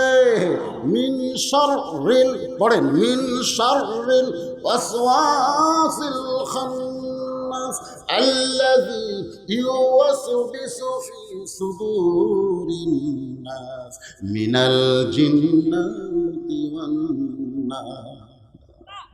আমাদের অন্তরের মধ্যে একটা শয়তান আছে, যে শয়তানের নাম হলো খান্নাস। ধরে বলেন নাম কি? এই খান্নাস ওয়াসওয়াসা দিছে। হযরত আলীর অন্তরে বলতেছে, আলী রে, যে বউকে বুকের মধ্যে নিয়ে তুই ঘুমায় গেলি, সেই ফাতেমা গেল কোন জায়গায়? হযরত আলী দরজায় এসে তাকায় দেখে মরুভূমির ভিতরে ফাতেমা, মাথায় কালো কাপড় দিয়ে, একে তো রাতের অন্ধকার, তারপরে মাথায় দিয়েছে কালো কাপড়, এরই নাম হলো পর্দা। মা ফাতেমা মাথায় এরকম কালো কাপড় দিয়ে খুব জোরে জোরে হাঁটতেছে। হযরত আলী চিন্তায় পড়ে গেল, আমাকে ঘুমের মধ্যে রেখে আমার বউটা কোথায় যাবে? আমাকে তদন্ত করার দরকার আছে না নাই? নিরাপদ দূরত্ব বজায় রেখে হযরত আলী ফাতেমার পিছনে পিছনে রওনা দিলেন। নিরাপদ দূরত্ব মানে আমি যে ফাতেমার পিছনে হাঁটতেছি এইটা যেন ফাতেমা বুঝবার, এর নাম হলো নিরাপদ দূরত্ব বজায় রেখে হযরত আলী ফাতেমার পিছনে পিছনে হাঁটতেছেন। আলী তাকায় দেখে আল্লাহর নবী যেই ঘরে ঘুমায় ওই ঘরের জানলার পাশে ফাতেমা চুপটি করে দাঁড়ায় গেছে। আলী মনে মনে চিন্তা করে, আমার বিরুদ্ধে বাবার কাছে মেয়ে কিছু বলবার আইছে। এটা হলো মনের চিন্তা। আমার বিরুদ্ধে বাবার কাছে মেয়ে হয়তো কিছু বলবার আইছে। এই জন্য হযরত আলী একটু দূরে কান খাড়া করে আছে। ফাতেমা জানলায় গিয়ে ডাকতেছে, বাবা আমি কোনো নবীর কাছে আসি নাই, আমি আমার বাবার কাছে আমার দুঃখের কথা বলতে চাই। এখান থেকে আপনারা কি বুঝলেন? আমাদের নবী শুধু নবী ছিলেন না, তিনি একজন বাবা ছিলেন। সুবহানাল্লাহ বলেন। কেমন বাবা বলেন? নবী কেমন বাবা ছিলেন এটা আমাদের জানার দরকার আছে না? না, ফাতেমা বলতেছে আমি কোনো নবীর কাছে আসি নাই, আমি আইছি আমার বাবার কাছে। ও বাবা, আপনি কি ঘরের দরজা খুলবেন না? এ কথা শোনার সঙ্গে সঙ্গে নবী ঘরের দরজা খুলে দেয়। ফাতেমা যখন ঘরের মধ্যে ঢুকছে এমন সময় হযরত আলী দৌড়ে এসে ওই জানলার কাছে কান খাড়া করছে। কান খাড়া করে মনে মনে ভাবতেছে, দেখি ঘরের ভিতরে বাপ বেটির মধ্যে কি গল্প হয়, আমার বিরুদ্ধে যদি কোনো কথা বলে আমার শোনার দরকার আছে না নাই। এই বলে হযরত আলী যখন কান লাগায় দিছে এমন সময় আল্লাহর নবী বলতেছেন, ফাতেমা তুমি একা একা ঘরে কেন ঢুকলা মা? আলীকে ঘরের মধ্যে নিয়া। জানলার পাশে হযরত আলী দাঁড়ায় চমকে উঠছে, কে রে? আমি জানলার কাছে? এটা আল্লাহর নবী কেমনে জানলো? আমরা অনেকেই বলি নবী কিছুই জানে না, কিন্তু সাহাবীরা যখন কোনো প্রশ্ন করত নবী বলতেন তোমরা বলো। সাহাবীরা বলে আমরা কেমনে বলবো, আল্লাহ রাসূল ভালো জানে। সাহাবীরা প্রত্যেকটি কথাই বলেছে আল্লাহ এবং রাসূল ভালো জানে। ধরে কোন কথা ঠিক কিনা? কোনোদিন কোনো সাহাবী বলে নাই আল্লাহ ভালো জানে। এখানে আল্লাহ জানে, তার সঙ্গে রাসূলকে তারা সম্পৃক্ত করেছে। এখান থেকে আহলে সুন্নাহ ওয়াল জামাতের আকীদা হলো আল্লাহ এবং রাসূল সব কিছুই জানে। সুবহানাল্লাহ জোরে কর। ফাতেমা চোখের পানি বের করে বলতেছে, বাবা আমার স্বামীকে আমি সঙ্গে করে আনি নাই, আপনার কাছে কেমনে নিয়ে আসবো? আমি যখন এসেছি তখন আমার স্বামী ঘুমের মধ্যে ছিল। আমি তাকায় দেখি আমার স্বামী এমন ঘুম পাড়তেছে। আমার ঘুমন্ত স্বামীকে জাগ্রত করে আমি চরম বেয়াদবি মনে করলাম বাবা। এই জন্য ঘুমের মধ্যে রেখে আমি চুপি চুপি আপনার কাছে আইছি, মেহেরবানি করে আপনি একটু বাতি জ্বলান, আপনি একটু বাতি জ্বলান। রাসূল বলে, ফাতেমা স্বামীকে ঘুমের মধ্যে রেখে আইছো ঠিক আছে, কিন্তু যদি চেতন পায়। ফাতেমা বলে, বাবা এই যদি কথা তুমি খেয়াল করে দি। রাসূল বলে, ফাতেমা যদি চেতন পায়।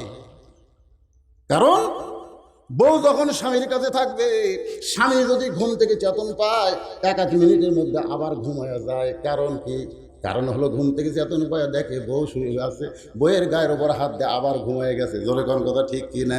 আমাদের বউ যাদের আছে গভীর রাত্রে যারা চেতন পায় 1-1 মিনিটের মধ্যে আবার ঘুমায়া যায়, কিন্তু যাদের বউ নাই তারা চেতন পাইলে আর ঘুমায় না। যারকে বউ নাই ওরা যদি চেতন পায় আর ঘুম ধরে না। ওই সময় একটা ফোন আছে ওদের, আছে না নাই? ফেসবুক চালু করছে, গভীর রাত্রে ফেসবুক চালাইতেছে। আমি ওয়াজ করে যখন বাড়ি যাই আমি গাড়ির মধ্যে মাঝে মধ্যে ফেসবুক অন করি। মাঝে মধ্যে যে অন করছি দেখি 2-1 ছেলে আমাকে কমেন্ট করে বলতে, হুজুর এত রাত্রেও আপনি চেতন? আমি কইলাম আমি তো ওয়াজ করে বাসায় যাচ্ছি, গাড়ির মধ্যে একটু ফেসবুক ঘাঁটতেছি, তোমরা চেতন কেন? তখন বলতেছে, হুজুর একা একা কিছু ভালো লাগে না। রাতের বেলা ঘুম যেন ধরে না, আমার কি হতে কি হইয়া গেল, আমি নিজেও তো কিছু বুঝি না। আমি সেই সকল যুবকদের বলতেছি, বাবা যদি গভীর রাত্রে ঘুম ভাঙে তাহলে ফেসবুক না ঘাইটা ওযু করো, 4 রাকাত তাহাজ্জুদের নামাজ পড়ো, আল্লাহর সঙ্গে তোমার সম্পর্ক হয়ে যাবে। কারণ যৌবন বয়সের ইবাদতটাই হলো সবচাইতে দামি ইবাদত। আল্লাহর নবী বলেছেন, হাসরের ময়দানে আল্লাহ প্রত্যেকটা বান্দাকে বলবে, তোমার শৈশবকালের কোনো হিসাব দেওয়া লাগবে না, তোমার বুড়াকালের কোনো হিসাব আমি আল্লাহ দেব না, শুধু যৌবনকালের হিসাব দিয়াই তুমি জান্নাতে চলে যাও। যুবকরা রে, যৌবন বয়সে যদি তোমরা ইবাদত না করো, আজকে অনেক মসজিদের মধ্যে ঢুকলে দেখা যায় চেয়ার সেট হয়েছে। জোরে কোন কি সেট হয়েছে? চেয়ার। আপনাকে এলাকার মসজিদে চেয়ার ঢুকছে?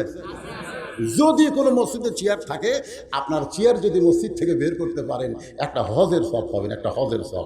মক্কা যাওয়া লাগবে না, মসজিদে চেয়ার বের করে ফেলে দেবেন, ফেলে দেওয়া একটা হজের সব। মসজিদে কোনো চেয়ার চলবে না, কারণ নামাজ পড়া যেমন ফরজ, আল্লাহ কোরআনে বলেছেন কুম, কুম মানে কি দাঁড়াও, লিল্লাহে, কার জন্য? কনিতিন, আনুগত্য নিয়ে দাঁড়াও। নামাজ পড়ো যেমন ফরজ, নামাজে দাঁড়ানো তেমন ফরজ। জোরে কোন কথা ঠিক কি? তুমি সারাদিন বাজারে ঘোরো, সাহেব বাজারে, তুমি সাহেব হয়ে সারাদিন বাজারে ঘোরো, 10 কেজি বাজার নিয়ে তুমি বাড়ি হেঁটে হেঁটে আসো, আর মসজিদে ঢুকলি খালি চেয়ার খোঁজো। তুমি কি চেয়ারম্যান বিনা ভোটে? এরকম কিছু চেয়ারম্যান আছে না? নাই, মসজিদের চেয়ার। আপনি যদি না পারেন, শোনেন, আপনি যদি দাঁড়িয়ে নামাজ পড়তে না পারেন, তাহলে আপনি বাড়িতে নামাজ পড়েন। আপনি বাড়িতে চেয়ারে বসে নামাজ পড়লে আপনার নামাজের সমস্যা নাই। অসুস্থ মানুষ, লা ইউকাল্লিফুল্লাহু নাফসান ইল্লা উসাহা, তোমার কষ্ট হবে এমন কিছু ইসলাম তোমাকে চাপায় দেয় নাই, কিন্তু তোমাকে জানতে হবে জামাত পড়া যেরকম ওয়াজিব, কাতার সোজা করাও সেই রকম ওয়াজিব। জোরে কোন কথা ঠিক কিনা? তুমি যখন চেয়ারে নামাজ পড়বে, পায়ের গোড়ালির সঙ্গে গোড়ালি মিল করতে হবে। তোমার পা গেছে কোথায়? এখন তোমার পাশে যে দাঁড়াইছে তার পা কোথায়? কোন কাতারে কোনো একজন মুসল্লি যদি কাতার বাঁকা করে, গোটা কাতার মাকরু হয়ে যায়। জোরে কোন কথা ঠিক কিনা? তাহলে একজন চেয়ারওয়ালা অসুস্থ মানুষের জন্য, আপনি সুস্থ মানুষের জামাত মাকরু হোক, এটা আপনারা চান? কিন্তু চেয়ারে বার করে ফেলে দেন। যারা চেয়ারে নামাজ পড়েন, আপনার বাড়িতে পড়েন, হয়তো বলবেন, হুজুর আমার আফসোস হয় মসজিদে জামাত ছেড়ে বাড়িতে নামাজ পড়া। আরে পাগলা, তোমার আফসোস করে লাভ নেই তো।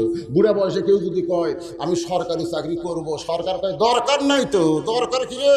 যৌবন বয়সে চাকরি করছিস, বুড়া বয়সে বসে থাকা বেতন খায়, তোর চাকরির দরকার নেই, বসে থাকা।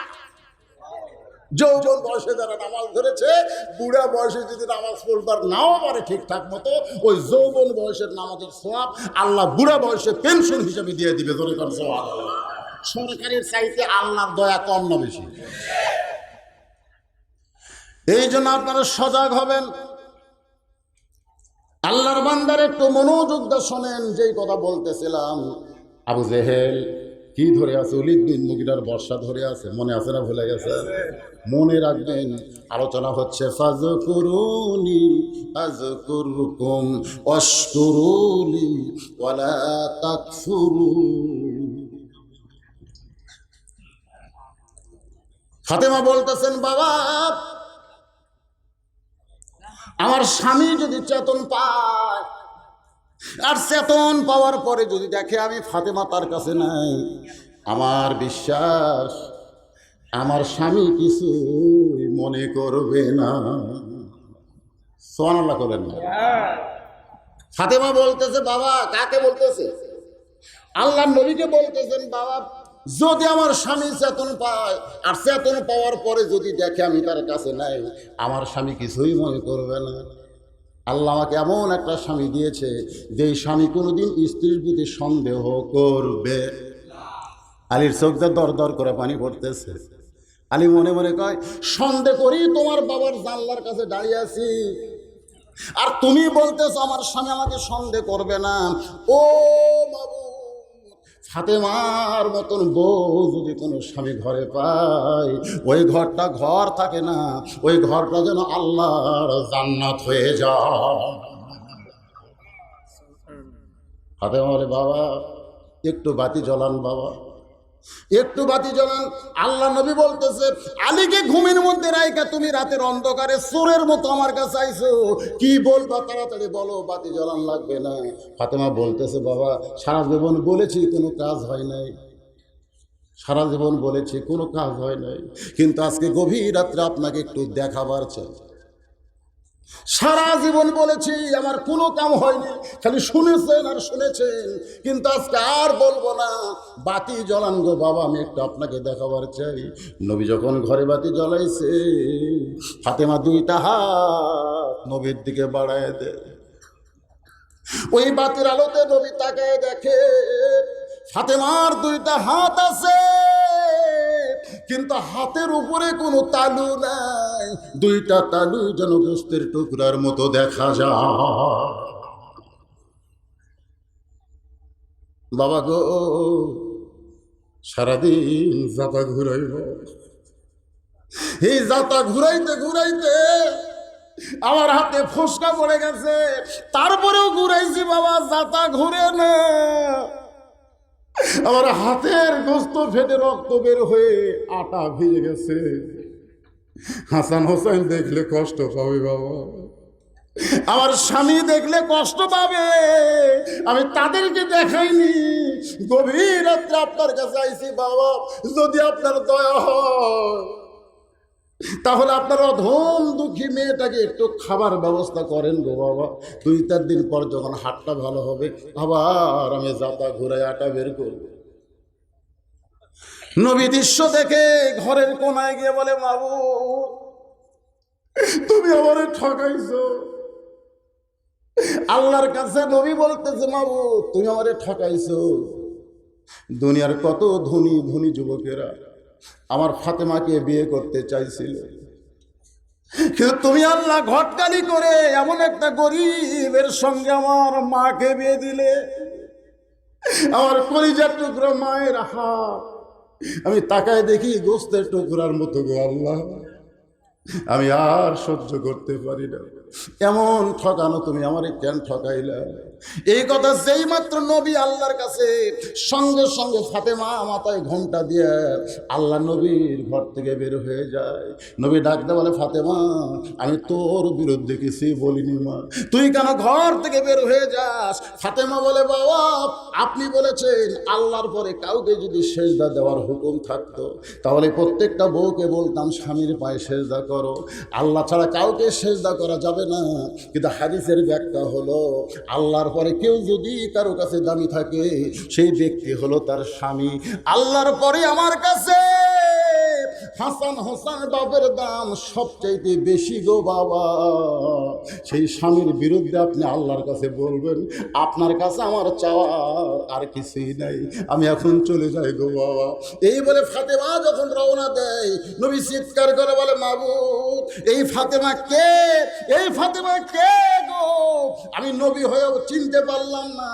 আল্লাহ ডাক দিলে, হাবিব আপনি হলেন পুরুষের আদর্শ, আর ফাতেমা হইল নারীদের আদর্শ। আমার মায়েরা যারা পর্দার অন্ত আছেন গো মা, নিজের স্বামীকে খেয়াল করবেন, স্বামীর শ্রদ্ধা করবেন, ভক্তি করবেন। আপনি যদি আল্লাহর ইবাদতকে কবুল করাবার চান, তাহলে স্বামীর সঙ্গে খারাপ ব্যবহার করলে আপনার একটা ইবাদত আল্লাহ কবুল করবে। আপনারা ভাবতেছেন হুজুর একটা নাটের ওয়াজ দিল রে,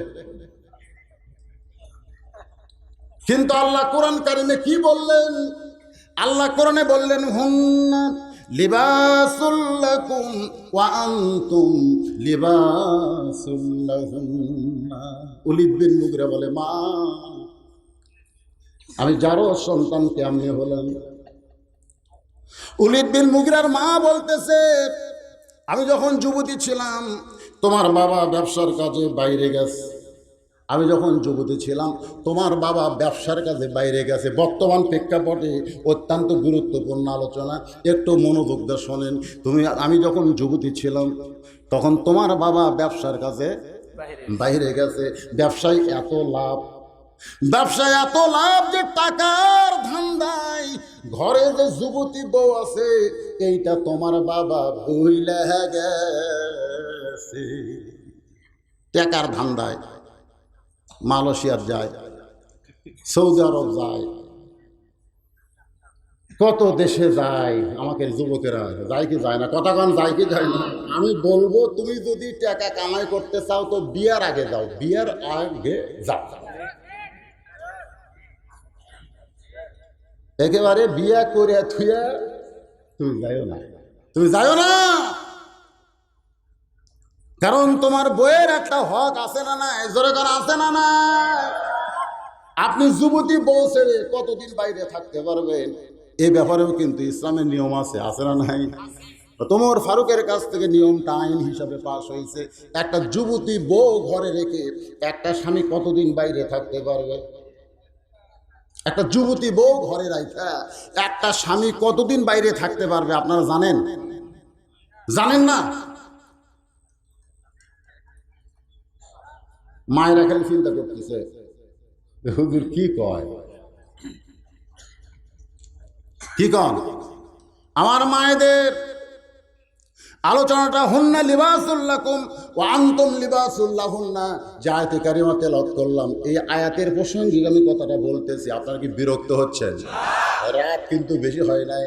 আবু জেহেল কিন্তু ওলীদ বিন মুগীরার বর্ষা ধরে আছে, মনে আছে আপনাদের? তাহলে এখানে মনে রাখবেন আল্লাহ নবী আবু বকরকে নিয়ে গাড়ে সুরের মধ্যে রয়েছে, আর চাদরের তলে ঘুম পাড়তেছে কে? এই কয়টা কথা মনে রাখবেন, ওয়াজটা পানির মতো আপনাদের কাছে সহজ মনে হবে। আল্লাহর বান্দারা কি বলতেছিলাম, ওলীদ বিন মুগীরার মা বলতেছে আমি যখন যুবতী ছিলাম তখন তোমার বাবা ব্যবসার কাজে বাইরে গেল, ব্যবসায় এত লাভ শুরু হয়েছে, টাকার ধান্দায় পড়ে আমি যে যুবতী বউ ঘরে আছে এইটা তোমার বাপের মনেই।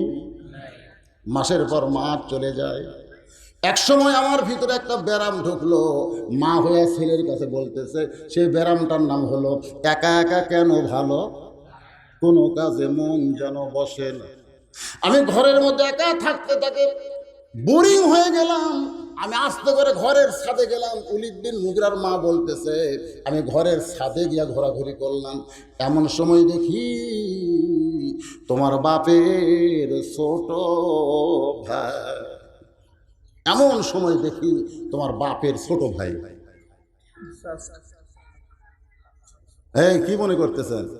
বাপের ছোট ভাইকে আমাদের এলাকায় দেওরা বলে, দেওরা। আপনারা কি খান? পুরুষ মানুষের ভিতরে, মা বোনদের জন্য বলতেছি, পুরুষ মানুষের ভিতরে দুই দলকে কাল সাপের মতন ভয় করা লাগবে।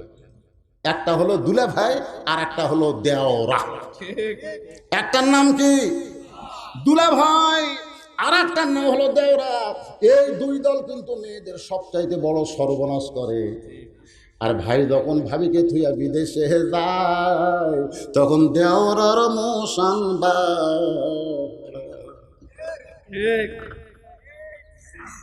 সুন্দর করে বলবে, ভাবি ভাবি আপনার মনে হয় বিয়েই হয়নি ভাবি।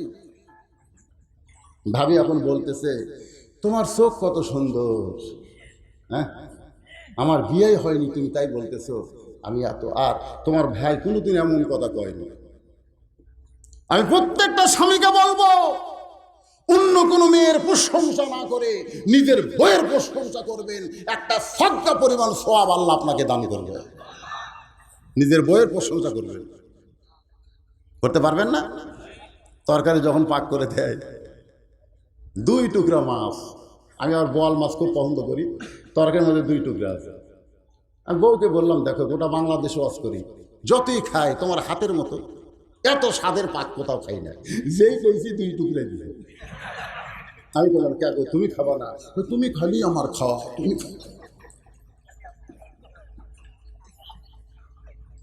এদের বাপ মার তারিফ করবেন, একটু শ্বশুর শাশুড়ির তারিফ করবেন, করবেন। হঠাৎ কারেন্ট গেছে, হঠাৎ কারেন্ট গেছে, আপনি বলতেছেন আল্লাহ আমাকে একটা শ্বশুর দিচ্ছে, আমার শ্বশুর আমার বাবার মতো, আল্লাহ আমাকে একটা শাশুড়ি দিতে, শাশুড়ি হলো আমার মায়ের মতন। শ্বশুর শাশুড়ির প্রশংসা যখন করবেন দেখবেন অটোমেটিক ফ্যান চালু হয়ে গেছে। এর কারেন্ট নাই, বাতাস কোথায়? বলে তুমি গরমে ঘামবা, এটা আমি পছন্দ করি না। কারণ নিজের বিবিরা তাদের বাপ মাকে অত্যন্ত ভালোবাসে। জোরে কোন কথা ঠিক কি না? কিন্তু ভালোবাসাটা শরীয়ত মোতাবেক হতে হবে। বাজান তো আমার শ্বশুর সোমবারে আসবে, আমার বউ জুমার দিন থেকে আমার কান গরম করে। আমার বাবা কিন্তু সোমবারে আসবে, আমার বাবা কিন্তু সোমবারে আসবে। আমার বাবা পাতাশি মাছ পছন্দ করে, আমার বাবা ট্যাংরা মাছ পছন্দ করে, আমার বাবা এশিয়ার দই পছন্দ করে। আমি চিন্তা করলাম বউকে খুশি করতে গেলে ওর বাবা যা পছন্দ করে সব কিনা লাগবে। জোরে কোন ঠিক কিনা? আমি সব কিনে যখন আমার বউয়ের হাতে দিলাম, আমি সকাল থেকে দেখি আমার বউ খালি পাখি করে পাখি করে। আমি বললাম বাবা কখন আসবে?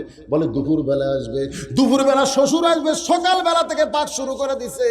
শ্বশুর যখন সামনে দেখি 6-7 প্রকারের তরকারি, আমি দূরে বসে দেখতেছি। আমার শ্বশুর খাবার চায় না, তাও বউ জোর করে দেয়, আর এক টুকরা খান, আর এক টুকরা খান। আমার কলিজা ভরে গেল যে নিজের মেয়ে তার বাবাকে কেমন আদর করে, কেমন ভালোবাসে। কয়েকদিন পরে দেখলাম আমার বাবা আমার বউ ওই 15 দিন আগেকার বিস্কুট সেতে গেছে। ধরে কন কি হয়েছে? সেটা দাও, বোঝেন না? আমার বাবা খায় আর এই লোকটা দাঁতের মধ্যে দেয়। আমি দূর থেকে দেখলাম, কেন বাবা বিস্কুট খায় আর আঙ্গুল মুখের মধ্যে ঢুকাই। আমি কাছে এসে বললাম বাবা খবর কি? বলে বাবান যতবার তোর বাড়িতে আসি বউ এমন বিস্কুট আমার দেয় খালি দাঁতের সাথে লেগে যায়। বাবা তুই ভালো বিস্কুট কিনিস না। আমার শ্বশুরের কথা খেয়াল করলাম, সাত তরকারি খাবে না, তারপরে জোর করে দেয়। আর আমার বাবার সামনে 22টা বিস্কুট দিছে, খালি আঙ্গুল মুখের মধ্যে ঢুকে। এমন সময় কোরআনের সবচাইতে বড় জিকির, ওয়াকাযা রাব্বুকা আল্লা তা'বুদু ইল্লা ইয়্যাহু ওয়া বিল ওয়ালিদাইনি ইহসানা। আমি আস্তে করে ঘরের মধ্যে গেলাম, ঘরের মধ্যে দরজা খুলে আমি খালি তাকাই আছি, বউ আমার দিকে তাকাই কিনা। বউ যেই মাত্র তাকাইছে আমি চোখের একটা টিভি মারলাম, মুচকি মুচকি হাসি দিলাম। আমার বাবা কিন্তু বসে বসে বিস্কুট খাচ্ছে। এমন সময় বউ যখন আমার ঘরের মধ্যে গেছে, আমি আস্তে করে ঘরের দরজা লাগাই দিলাম। যেই দরজা লাগাইছি আমার বাবা চিল্লায় বলে, এই বজলু, বউকে ঘরের মধ্যে তুলে দরজা বন্ধ করলো কেন? আমি বললাম বাবা আমি একটু আমল করবার চাই। নেক আমল করো, কোরআনে আছে না নাই? অনেক সময় নেক আমল করতে গেলে দরজা বন্ধ করা লাগবে। ধরে যান কি বন্ধ করা লাগবে? আমি দরজা বন্ধ করে আস্তে করে সিটকারি তুলে আমার বইয়ের এই জায়গা হাত দিলাম, 2 লোক ডেবে দিয়ে। আমি সব চাইতে সুন্দর ওয়াজ করলাম, রে ফকুন্নির বেটি, তোর বাবা আসলে 7 তরকারি দিয়ে ভাত খাওয়াইছিস, আর আমার বাবার সামনে 22টা বিস্কুট খালি দাঁতের মধ্যে লোক ঢুকায়।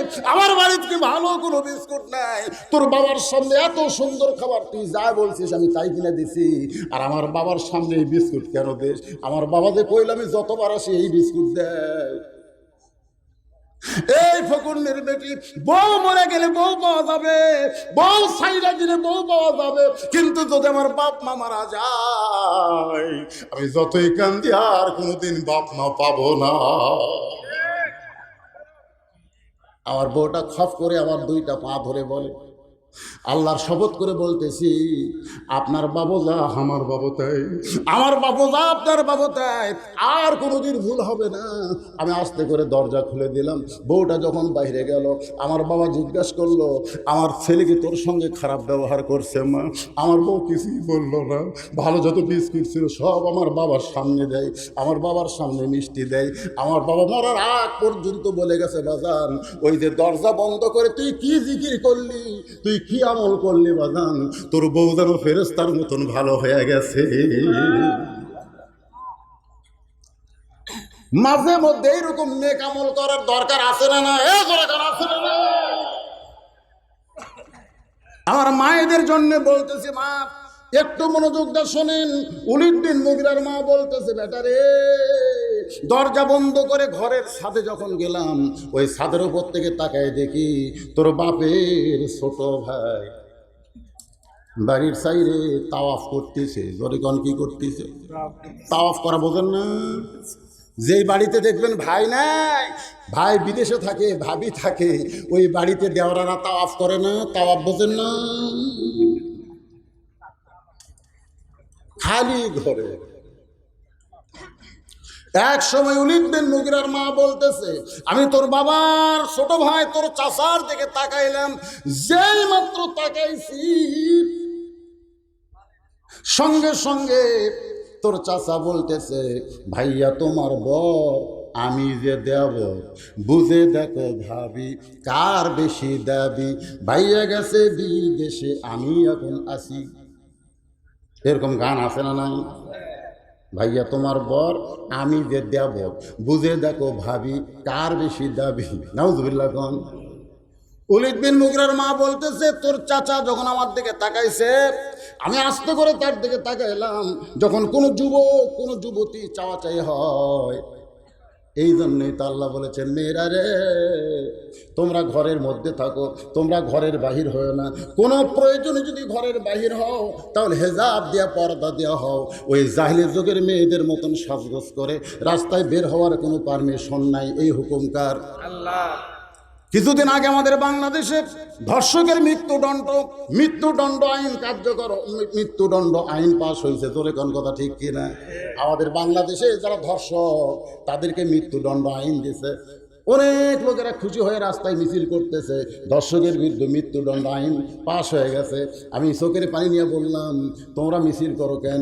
এই আইনটা তো আমাদের পক্ষে না, এই আইনটা হলো নারীদের পক্ষে। জোরে কোন কথা ঠিক কিনা? কারণ ধর্ষকের মৃত্যুদণ্ড হবে, কিন্তু যাকে ধর্ষণ করলো তার কিছুই হবে না। কিন্তু আমাদের বাংলাদেশে ধর্ষক কেন তৈরি হয়? এই পথ যদি বন্ধ না করে, ধর্ষক কেন তৈরি হয়? দর্শন বন্ধ করতে হবে। দর্শন মানে নারীদেরকে যদি বেপর্দা হয়ে রাস্তায় নিয়ে ছেড়ে দেওয়া হয়, আমাদের একটা যুবকও কোনোদিন ধর্ষক হবে না। ঘরের মধ্যে শুটকি মাছ, এইটা বিড়ালকে দাওয়াত দেওয়া লাগে নাকি? ধরে কান দাওয়াত দেওয়া লাগে? ঘরের মধ্যে শুটকি মাছ, বিড়ালের নাকের সঙ্গে শুটকির একটা সম্পর্ক আছে। বিড়াল নাক টানতে টানতে ঘরের মধ্যে যায়, দেখে দরজা খোলা পাইয়া তাকায় দেখে পাতিলে, খাটের তলে পাতিল, তার মধ্যে শুটকি মাছ। কোনো ঢাকনা নাই, কোনো ছাপনা নাই। ঢাকনা বোঝেন না? যেটা দিয়ে শুটকি ঢেকে রাখবে, কোনো ঢাকনা নাই। এখন আপনারা বলেন তো, বিড়াল কি বিসমিল্লাহর টাইম পাবে? বিড়াল বিসমিল্লাহ ছাড়া যখন শুটকি খায়, ঘরের মালিক খসর খসর শব্দ শুনে দৌড়ে এসে বিড়ালকে পিছন দিক দিয়ে খপ করে ধরে বলতেছে, এই বিড়াল, আমার 1000 টাকা কেজি শুটকি কেন খাইলি বল, কেন খাইলি বল? পুনরায় যদি শুটকি খাস তোকে মৃত্যুদণ্ড দিব, পুনরায় যদি শুটকি খাস তোর মৃত্যুদণ্ড দিব। এই কথা বলে কঠিন আইন যে বিড়ালকে ছাইড়া দিছে, কিন্তু ঘরের দরজা আল্লাহ পূর্বের মতোই খোলা রাখছে। আপনারা বলেন তো, মৃত্যুদণ্ডের কথা বিড়ালের মনে থাকবে? কারণ দরজা জানলা খোলা থাকলে বিড়াল আবার শুটকির কাছে যাবে। এই জন্য বাংলাদেশ সরকারকে বলবো, ধর্ষকের শুধু মৃত্যুদণ্ড আইন কার্যকর করলে হবে না, দরজা জানলা বন্ধ করতে হবে। মেয়েদেরকে পর্দার ভিতরে আইন করা লাগবে। খালি ধর্ষকের বিরুদ্ধে মিছিল করলেন, পর্দা বেপর্দার বিরুদ্ধে মিছিল করছে। আমার মায়েরা, আমি আপনাদের জন্য দীর্ঘ সময় ওয়াজ করতেছি, আর করা যাবে না। কারণ আবু জেহেল ধরে আছে, মনে আছে না? ভুলে গেছেন? চলে আসতে হবে, কারণ অর্ধেক ওয়াজ করলে আপনারা বুঝতে পারবেন না। এই জন্য পুরাপুরি জিকির নিয়ে আপনাদের সামনে আলোচনা করতেছি। জিকিরান কাসীরাও সাব্বিহুহু বুকরাতাও ওয়া আসীলা। আপনারা কি বিরক্ত হচ্ছে? ওলীদ বিন মুগীরার মা বলে, আমি আস্তে করে নিচে নেমে আসলাম। দেখেন একজন মেয়ের দ্বারা একজন যুবক কিভাবে প্রতারিত হয়। ওলীদ বিন মুগীরার মা বলতেছে, আমি আস্তে করে নিচে নেমে এসে ঘরের দরজা খুলে দিলাম। তোমার চাচা ঘরের দরজার কাছে আসলো, আমি এমনভাবে বসে থাকলাম, কারণ মেয়েদের কিছু দাঁড়ানো, কিছু বসা পুরুষদেরকে আকর্ষণ করে। ধরে কোন করে কি করে না? আমার মেয়ে আমার পিছনে এসে দাঁড়িয়ে আছে, আমি সরে যাচ্ছি, মেয়েটা আবার আমার পিছনে আসে। আমি একটা হুজুর মানুষ আর আমার কাছে আসো। পর্দার ভিতর থেকে বলতেছে, আব্বু আমাকে চিনতে পারোনি? আমি বললাম, তুমি মা? বলে হ্যাঁ। আমার মেয়ে বোরকা পরে আমার কাছে এসে পেতনির মতন দাঁড়িয়ে আছে, আমি বাবা হয়েও চিনতে পারলাম না। আর কতগুলো এমন ভাবে সাজিয়া গুজিয়া দাঁড়িয়ে আছে। আমাদের যুবকেরা বলতেছে, সুন্দর নারী দেখলে পরে আমার দিল দেওয়ানা করে, ওলে ওলে ওলে। এই জন্য ওলীদ বিন মুগীরার মা বলে, আমি এমন ভাবে বসেছিলাম তোমার বাহিরের ফলাফলাকে ঘরের মধ্যে আনতে বাধ্য করেছি। মেয়েরাই পারে একজন ন্যাংরাকেও হাঁটাবার। তোরে কোন কথা ঠিক ছিল? যে ন্যাংরায় 1 কিলো রাস্তা অটো ভ্যান ছাড়া যায় না, সেই ন্যাংরা তখন মেয়ে করেছে, আমি আজকে রাস্তা দিয়ে যাবো না, আমি জমির মধ্যে দিয়ে যাবো, তুমি আমার সঙ্গে যাবার পারবা? ন্যাংরা বলতে, শুধু জমি কেন, দরকার হলে তোমার জন্য পাহাড় ডাঙ্গাবো। একটা মেয়ের জন্য পাহাড় ডাঙ্গাবে, ওই সাগর শেষনি গানের মধ্যে নেই, তোমার জন্য সাগর শেষবো, সাগর শেষ। আরে এইরকম ভাবে মেয়েরা পারে কি পারে না? ওলীদ বিন মুগীরার মা বলতেছে, তোমার চাচা যখন ঘরের ভিতরে, আমি আস্তে করে আমার চেহারা আর একটু সাইজ করলাম, সঙ্গে সঙ্গে তোমার চাচা আমার কাছে আসতে বাধ্য হলো। রে ওলীদ, তোমার চাচার সঙ্গে সেদিন মিলন করেছিলাম, ওই মিলনের মাধ্যমে তুমি আমার পেটের মধ্যে ঢুকেছো, তুমি আসলেই জারত সন্তান। আবু জেহেল ওলীদ বিন মুগীরার বর্ষা ধরে আছে। ওলীদ বিন মুগীরার কি ধরছে? বর্ষা ধরেছে, আর আঘাত দিয়ে চাদর টান মারতেছে। যে চাদরের তলে ঘুম পাড়তেছে, নাকের শব্দ শোনা যায়, ওই চাদর টান মারতেছে, কারণ ওরে তার মানে চাদর দিয়ে ঘুমায় আছে। এক হাতে বর্ষা ধরে, এক হাতে চাদর মারছে টান। যে চাদর টান মারছে, 37 জন নেতা সারা রাত জাগার কারণে চোখ হয়ে গেছে ছোট, কিন্তু চাদর টান দেওয়ার সঙ্গে সঙ্গে চোখ বড় হয়ে গেছে। চোখ ঘুম, সারা রাত ঘুম জাগা, বোঝেন না? যেই সবাই শ্রম করে আলী রে। আবু জেহেল বলতেছে, কে রে তুই? কেন? আবু সুফিয়ান বলতেছে, কয়েকবার বাংলাদেশ দেখছি। ঠিকই আছে তো, কিন্তু পরিবর্তন হলো কেমন? সুবহানাল্লাহ। তোমরা বলতেছো ঠিকই আছে, ওরা মনে করছিল যে হেফাজতে ইসলাম মরে গেছে। চলে কোন কথা ঠিক? কয়েকদিন আগে একজন নাস্তিক কইছে, হেফাজত তো আর বাংলাদেশে নাই, কিন্তু কয়েকদিন আগে নবীকে কটাক্ষ করার প্রতিবাদে ঢাকায় যে সমাবেশ মিছিল হয়েছে, ওদের চোখে আবার সরষা পড়ে গেছে। চলে কোন কথা ঠিক কিনা? কি মনে করতেছে? হ্যাঁ, পরিবর্তন ইনশাআল্লাহ একদিন আপনারা দেখবেন, পরিবর্তন হয়ে বাংলার আকাশে কলেমার পতাকা উড্ডীয়মান হবে। ধরে গান কথা ঠিক কিনা? কাজ হচ্ছে না, কাজ হচ্ছে না। চোখের মধ্যে বালু পড়বি, তোরা খালি চোখ ডলবি, ওই ফাঁকে আমরা কাম করবো। ধরে গান কথা দেখতে আমাদের কাছে ছুড়ে এসে আছে না ভাইজান, কাজ হচ্ছে। কিন্তু যখন যে হেকমত অবলম্বন করা লাগে, এটা একমাত্র ইসলামের দল জানে। ধরে কোন কথা ঠিক ছিল? কাজ হচ্ছে। মনে করেন না যে মানুষ বসে, মুসলমান বসে আছে, ইমাম মেহেদী আলাইহিস সালাম আসার সময় হয়ে গেছে, আর বেশি দেরি নাই। গোটা পৃথিবীতে মুসলমানের এক দল হয়ে যাবে। আল্লাহর বান্দার একটু মনোযোগ দেন। আবু জেহেল বলতে চালি, তোর নবী পলাইলো কোন দিক দিয়ে? তোর নবী পলাইলো কোন দিক দিয়ে? হযরত আলী মুস্কি মুস্কি হাসতেছে, মুস্কি মুস্কি হাসতেছে। হাসার কারণ হলো দুইটা। জোরে কোন কয়টা? এক নম্বর কারণ হলো আল্লাহর নবী নিরাপদে আছে। সুবহানাল্লাহ কোন। চাদরের মধ্যে যখন ঢুকছে আলী, তখন থেকে আলীর অন্তরে টেনশন আছে না নাই? জোরে কোন আছে না নাই? 60 জন নেতা নবীর বাড়ি ঘেরাও করেছে, আর নবী সেখান থেকে বের হয়ে যাবে, না জানে নবীর কি হয়। কিন্তু যখন আবু জেহেল বলতেছে কোন দিকটা পলাইছে, তখন আলী বুঝবার পারছে নবী পলাই নাই, আমার আল্লাহ নবীকে নিরাপদে রাখছে। এটা হলো 1 নম্বর কারণ। ধরে কোন কয় নম্বর? 2 নম্বর কারণ হলো, 2 নম্বর কারণ হলো যে তোমরা সবাই চেতন ছিলে। তোমরা চেতন থেকে নবীর বাড়ি ঘেরাও করলা, তোমরা চেতন মানুষ বুঝতে পারলা না নবী কোন দিক দিয়ে গেল, আর আমি ঘুমন্ত মানুষ বলবো কেমনে? এমন কথা হযরত আলী বলেছে। আবু জেহেলের মুখত পড়ছে ছাই, ধরে কোন কি যে কথার কোনো উত্তর নেই। আসলেই তো তাই। তোমরা চেতন থাকলে কোন দিক দিয়ে নবী গেল তোমরা বলতে পারো না, আমি ঘুমের মানুষ বলবো কেমনে? আবু জেহেল মুখটা বাঁকা করে চিল্লায় বলে, আর দেরি করা যাবে না, গোটা মক্কা আক্রমণ করা লাগবে। আমার মনে হয় আল্লাহর নবী যে কোনো এক জায়গায় গোপনে লুকিয়ে আছে, আমাদেরকে গোটা এলাকা ঘেরাও করতে হবে রে। 37 জন তোমরা তোমাদের প্রত্যেকটা গর্তে যাও, গর্তের মানুষকে তোমরা রাস্তায় বের করে দাও, গোটা মক্কা আক্রমণ করো যেন পালাবার না পারে।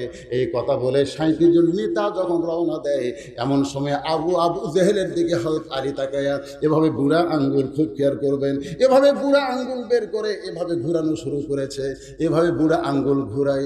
আবু সুফিয়ান বলতেছে, নেতাজি, যেই ছেলে রাত্রেবেলা ঘুম পাড়ার কারণে নবী পলায়া গেল আমরা বুঝতে পারলাম না, ও আবার বুড়া আঙ্গুলি ঘুরাই, আপনি হুকুম দেন, আমরা ওকে সাইজ করতে চাই।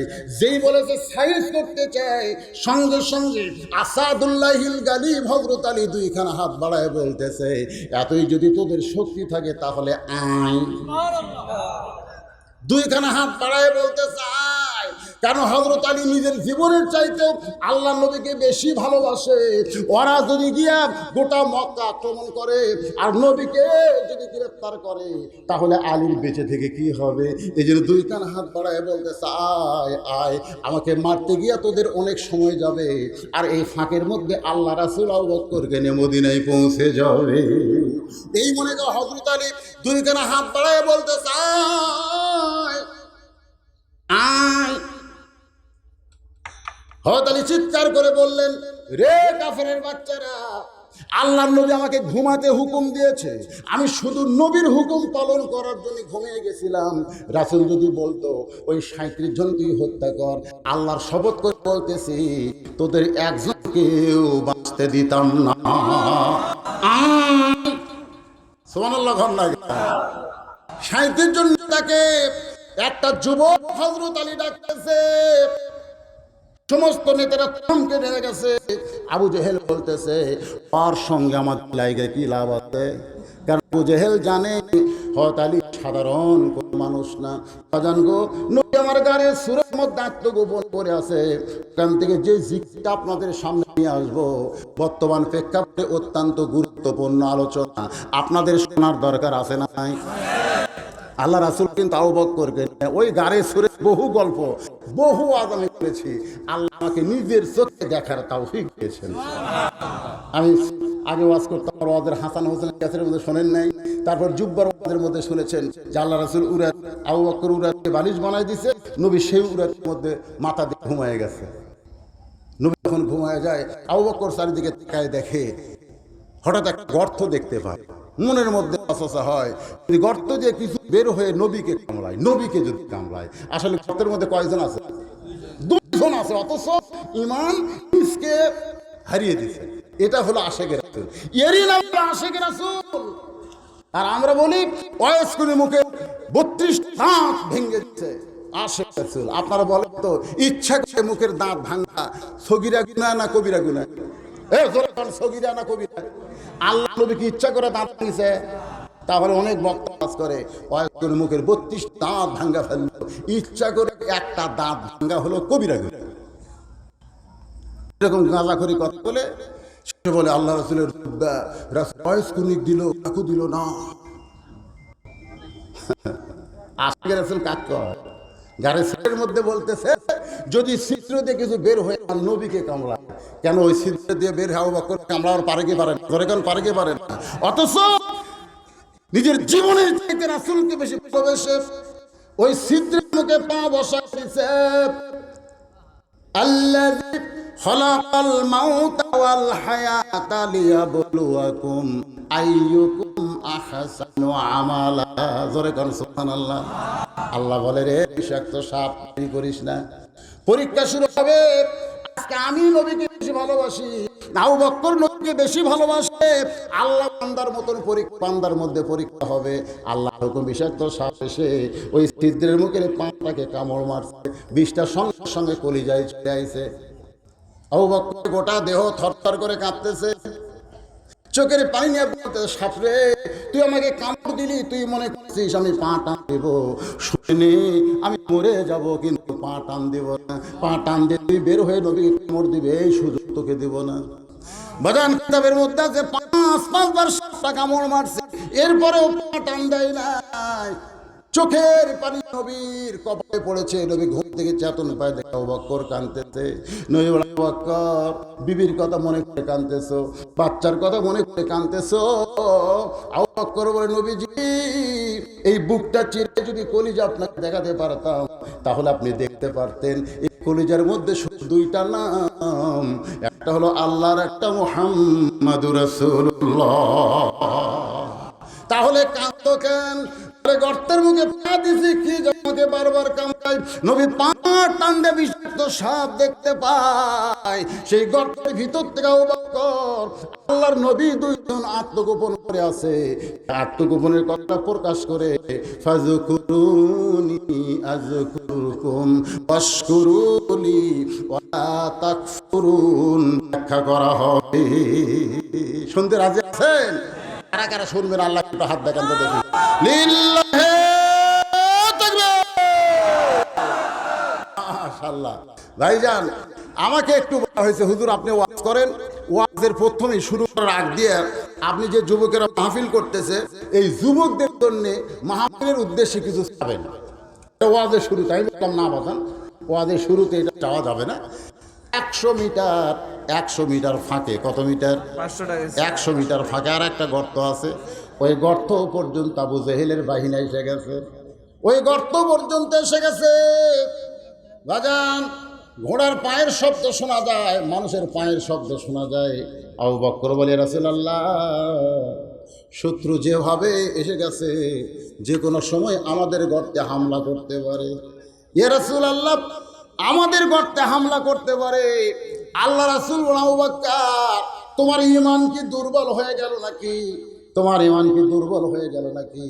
তুমি শুনে নাও, এই গর্তের মধ্যে আমরা দুইজন আছি তা কিন্তু না, আমাদের আল্লাহ আমাদের সঙ্গে আছে। জোরে কোন ঠিক কি না?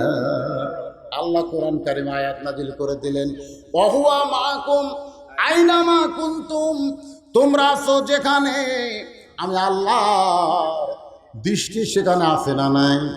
আল্লাহর ক্ষমতা সেখানে আছে না নাই? এরপরে কোন আছে না নাই? আজকে আমরা মনে করি আমরা একলাই পড়ে গেছি, আমাদের কেউ নাই। রে ইমানদারেরা সবচাইতে বড় জিকির হলো, তুমি যখন ইমানদার হবে তখন তোমার ভিতর থেকে ইমান জিকির করে বলবে, ওমাইয়া তাওয়াক্কাল আলাল্লাহি ফাহুয়া হাসবুহু, যখন কেউ আল্লাহর প্রতি তাওয়াক্কুল করে, আমার আল্লাহ তখন তার জন্য যথেষ্ট হয়ে যায়। ধরতে পারছে নাকি? এজোরে গান ধরতে পারছে নাকি? আল্লাহ নবী মদিনায় গেলেন, মদিনায় গিয়া আল্লাহকে বললেন, মাবুদ, মক্কা থেকে আপনার হুকুম আমি মদিনায় চলে আসলাম। মদিনার কাজ কি? আল্লাহ বললেন, মদিনার কাজের জন্য মদিনায় আয়াতগুলো নাজিল করা হলো, ইয়া আইয়ুহান নাবিয়্যু হারজিল মুমিনিনা আলাল কিতাল। হে রাসূল, মদিনায় গিয়া শুধুমাত্র নামাজ পড়ালে হবে না, মদিনায় গিয়া শুধুমাত্র রোজা রাখলে হবে না, মদিনায় গিয়ে শুধুমাত্র জিকির করলে হবে না, মদিনায় গিয়া আপনার সবচাইতে বড় জিকির হলো, আপনার সাথে যে ইমানদারেরা রয়েছে তাদেরকে স্ট্যান্ডিং আর্মি হিসাবে গড়ে তুলতে হবে। সুবহানাল্লাহ, করে মদিনায় গিয়ে নামাজের সাথে সাথে এরকম নিয়ত বাঁধার সাথে সাথে এই দুইটা হাত খালি নিয়ত বাঁধার হাত না, এই দুইটা হাত খালি মোনাজাতের হাত না, এই দুইটা হাত হলো লাঠি বানানোর হাত। জোরে কোন কথা ঠিক কিনা? এই দুইটা হাত হলো তরবারি মারার হাত, এই দুইটা হাত হলো ঢাল ধরার হাত। এই জন্য আল্লাহ বললেন, ইয়া আইয়ুহান নাবিয়্যু আরজিল মুমিনিনা আলাল কিতাল। হে রাসূল, মুমিনদেরকে আপনি স্ট্যান্ডিং আর্মি হিসেবে গড়ে তোলেন।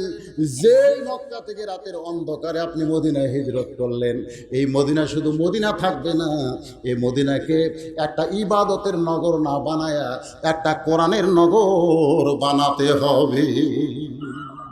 মদিনা রাষ্ট্র হয়ে গেল। যুদ্ধ হলো বদর, যুদ্ধ হলো উহুদ। এই যুদ্ধের মাধ্যমে নবী আমার নিজে 27টা যুদ্ধে অংশগ্রহণ করেছে। সুবহানাল্লাহ। যুদ্ধে অংশগ্রহণ করে নবীর কফলের মধ্যে কোড়া ঢুকেছে, নবীর দান দান মুবারক শহীদ হয়ে গেছে। আজকে আমরা সেই নবীর উম্মত, আমরা অন্যায়ের সঙ্গে আপোষ করে নিজের ঈমান বাঁচাতে চাই। অন্যায়ের সঙ্গে আপোষ করে কোনোদিন ঈমান বাঁচবে না। দরকার হলে হুসাইন রাদিয়াল্লাহর ভূমিকা অর্জন করে ঈদের সঙ্গে আমাদের যুদ্ধ করতে হবে।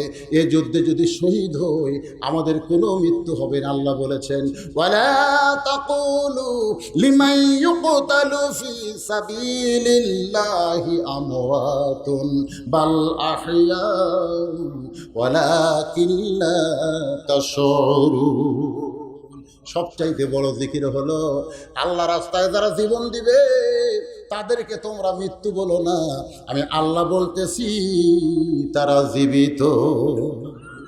আমার সোনার ময়না পাখি, সবাই বলেন আমার সোনার ময়না পাখি, খাসা খানা কবরে দিয়া জান্নাতে উইড়া গেলি নাকি রে আমার সোনার ময়না পাখি।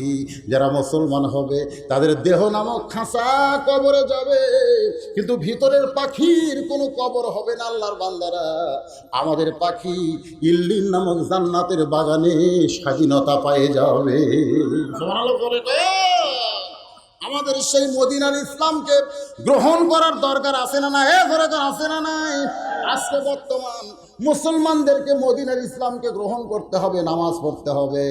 নামাজের সঙ্গে সঙ্গে আবার অস্ত্র বানানোর জায়গা বানানো লাগবে। মসজিদের মেহরাব কিন্তু মক্কায় হয় নাই, ওই মেহরাবটা হয়েছে মদিনায়। জোরে কোন কথা ঠিক কি না? আল্লাহর নবীর উম্মতেরা, এখানে সবচাইতে বড় জিহাদ হলো অন্যায়ের সঙ্গে আমরা আপোষ করব না, অন্যায় করব না, আমার অধীনে যারা আছে তাদেরকে অন্যায় করতে দিব। সবচাইতে বড় জিহাদ আপনার ছেলের সঙ্গে আগে যুদ্ধ করবেন। ছেলে নামাজ পড়ে, রাত জায়গায় ফেসবুক ঘাটে, ওই কি করতেছে? সবচাইতে বড় যুদ্ধ হলো আপনার মেয়ের সঙ্গে যুদ্ধ করবেন।